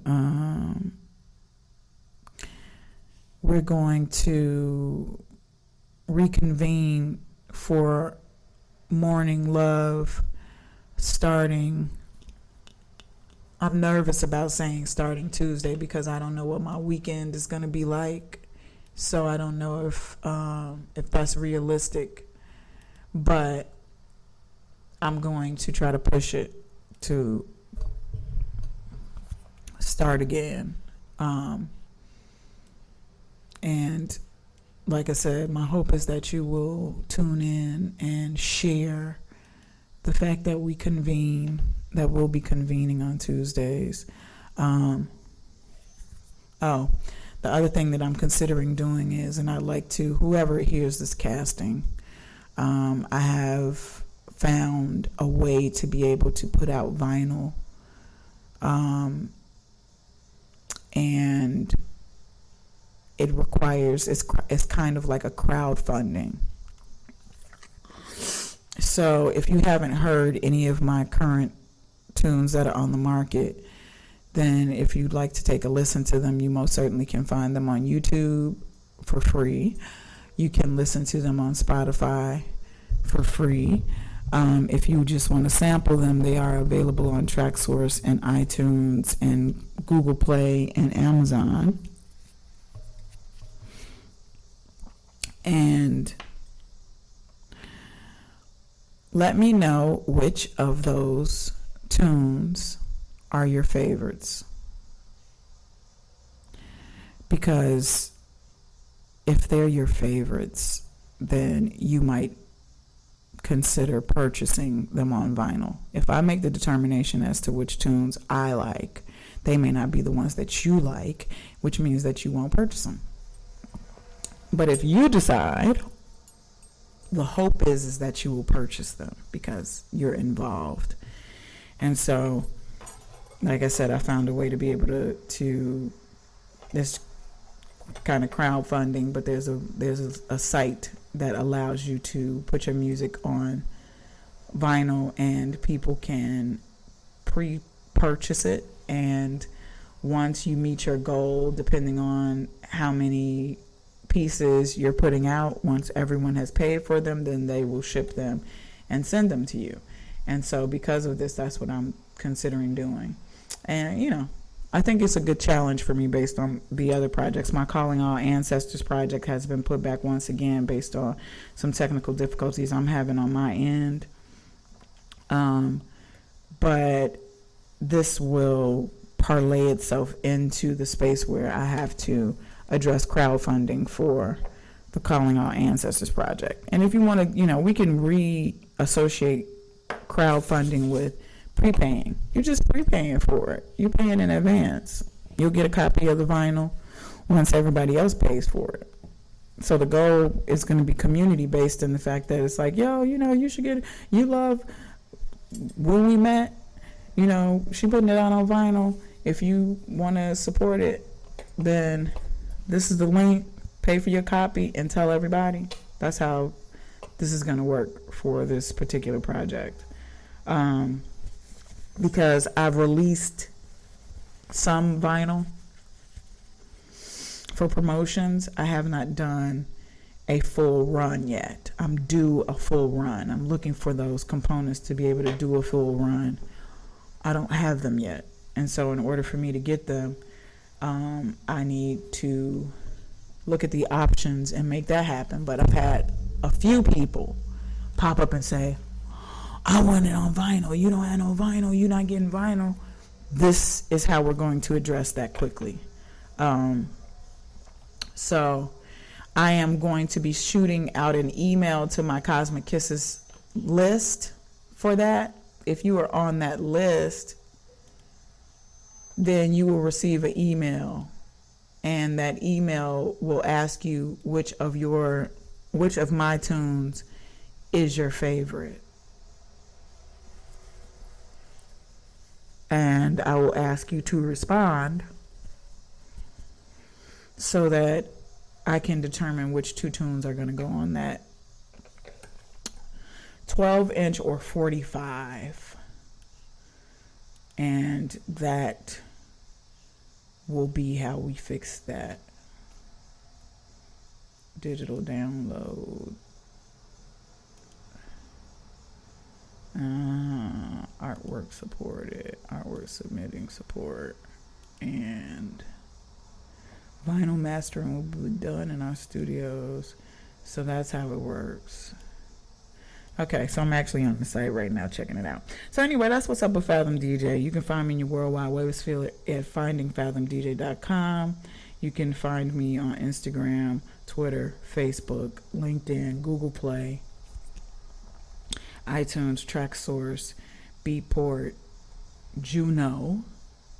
You can find me in Chicago on a regular basis at the Bureau Bar on Sunday nights, which is 75 East 16th. You can find me in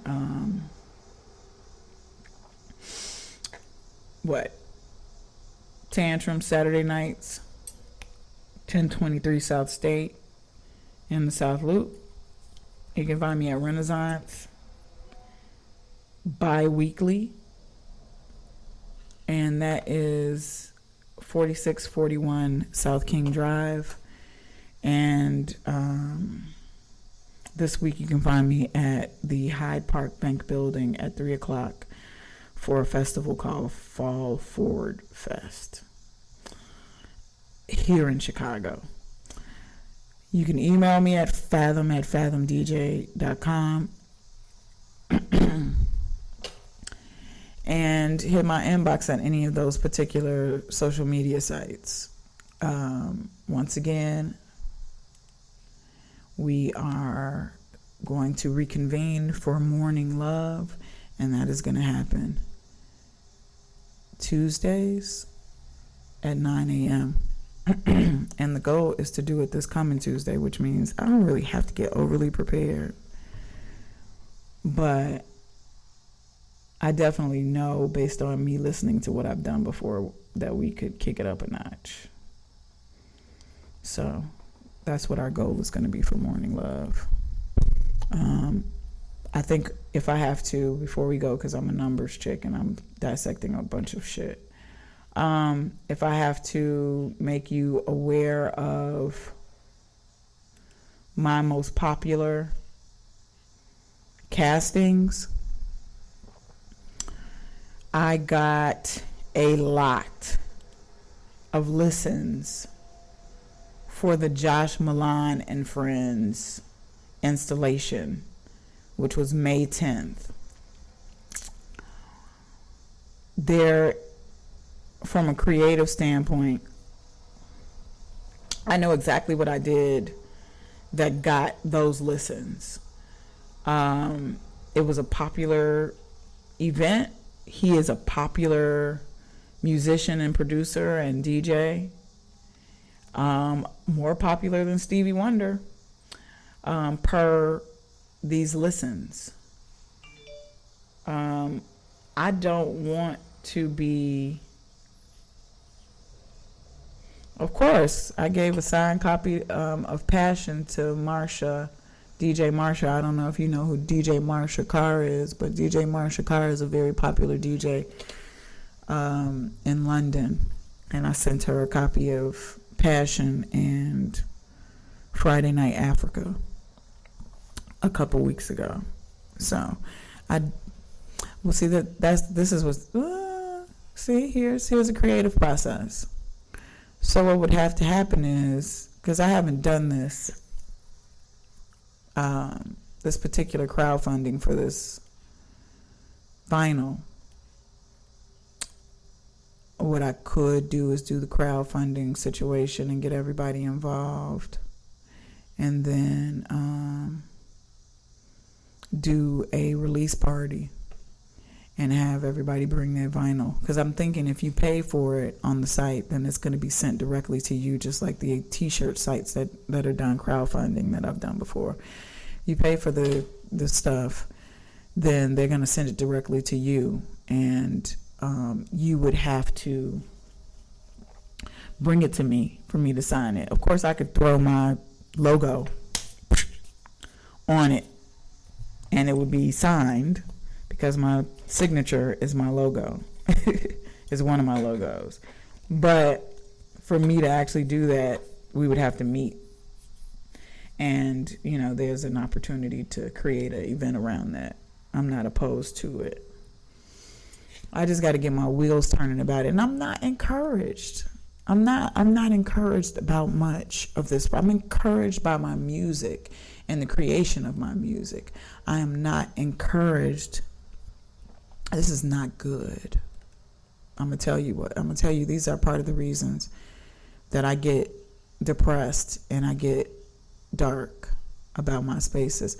I'm not encouraged by much in Chicago. I'm not.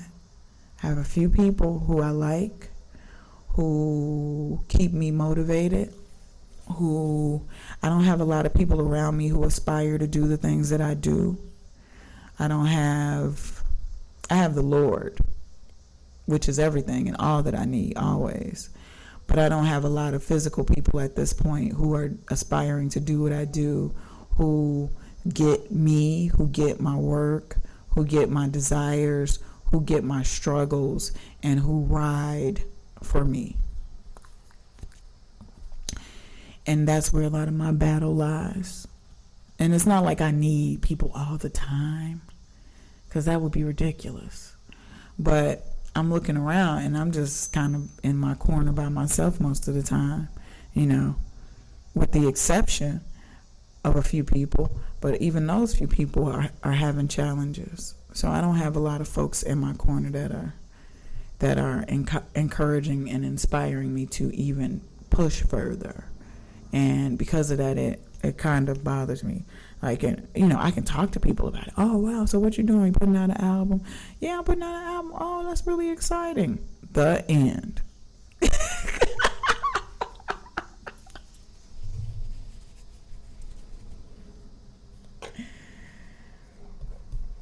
It's the unfortunate path of people who do things differently.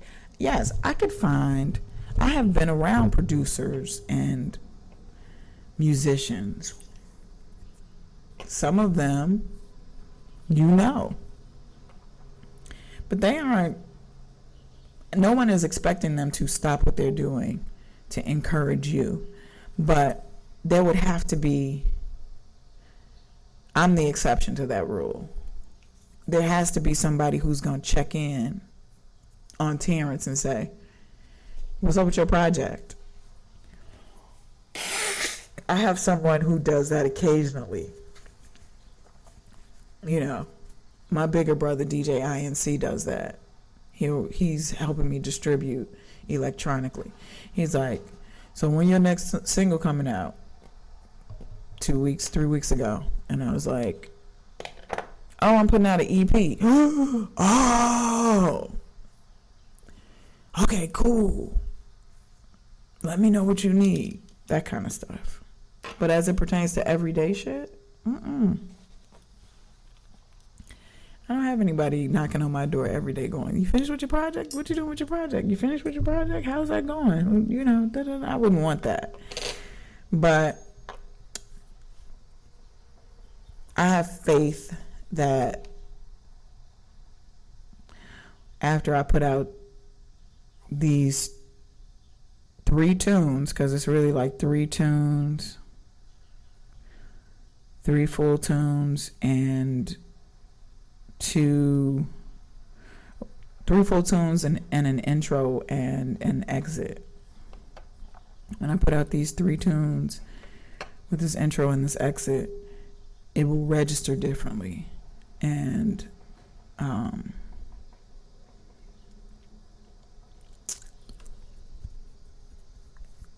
after I put out those 3 tunes, then I'm going to follow up with another tune And then I'm going to go back to my regular schedule of 1 tune a month as the goal again. And then I'm going to release another EP. And then I'm going to go back to my 1 tune a month as a goal again, or 2 tunes as a month, and go and do another EP. That's the format that I think will be dope to follow for the coming year, 2019. So once I actually get this first one popping and done, then I can wrap my head around what's next and how it's supposed to happen. But this marketing and video treatment is imperative,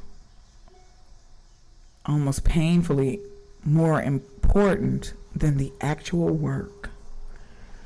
The work is important, the sound is important, because that's gonna last. But these videos, Lady Alma's video with the South African boy singing, that song has been on the market for 10 years. Let It Fall has been on the market for 10 fucking years. Just simmering. I played it a couple weeks ago, and folks came up to the DJ booth. They didn't know the name of the tune because people don't read.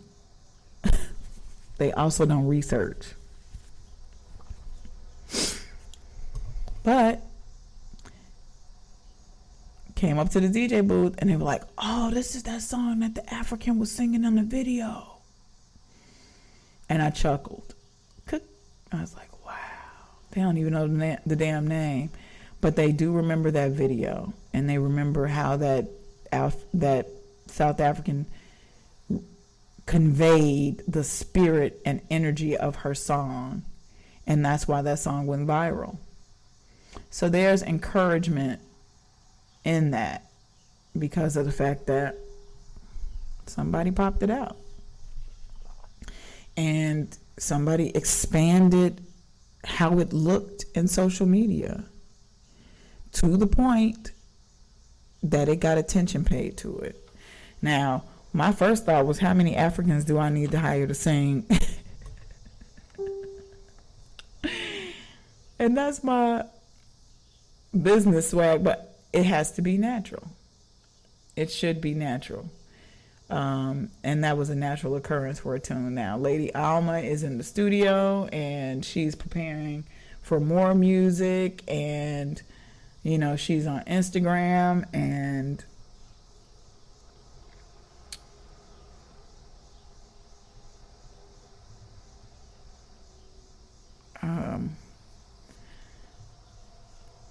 people are looking at her and they're waiting for her next project. So, testimony to the fact that you plant the seeds, and when the universe is prepared for them to grow, they will grow. But you got to do the work.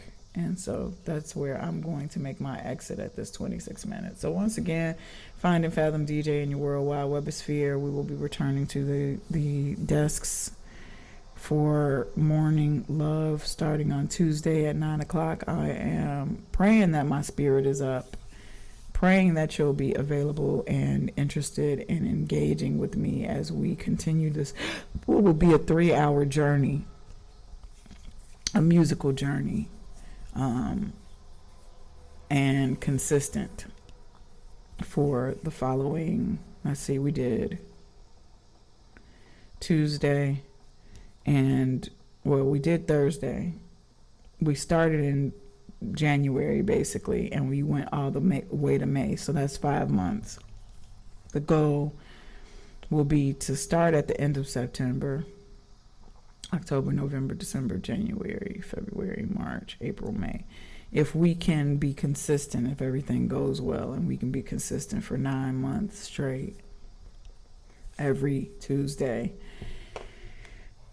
and creative and engaging, and hopefully adding some elements that other people will find interesting and that they'll want to be involved in, then that would be great.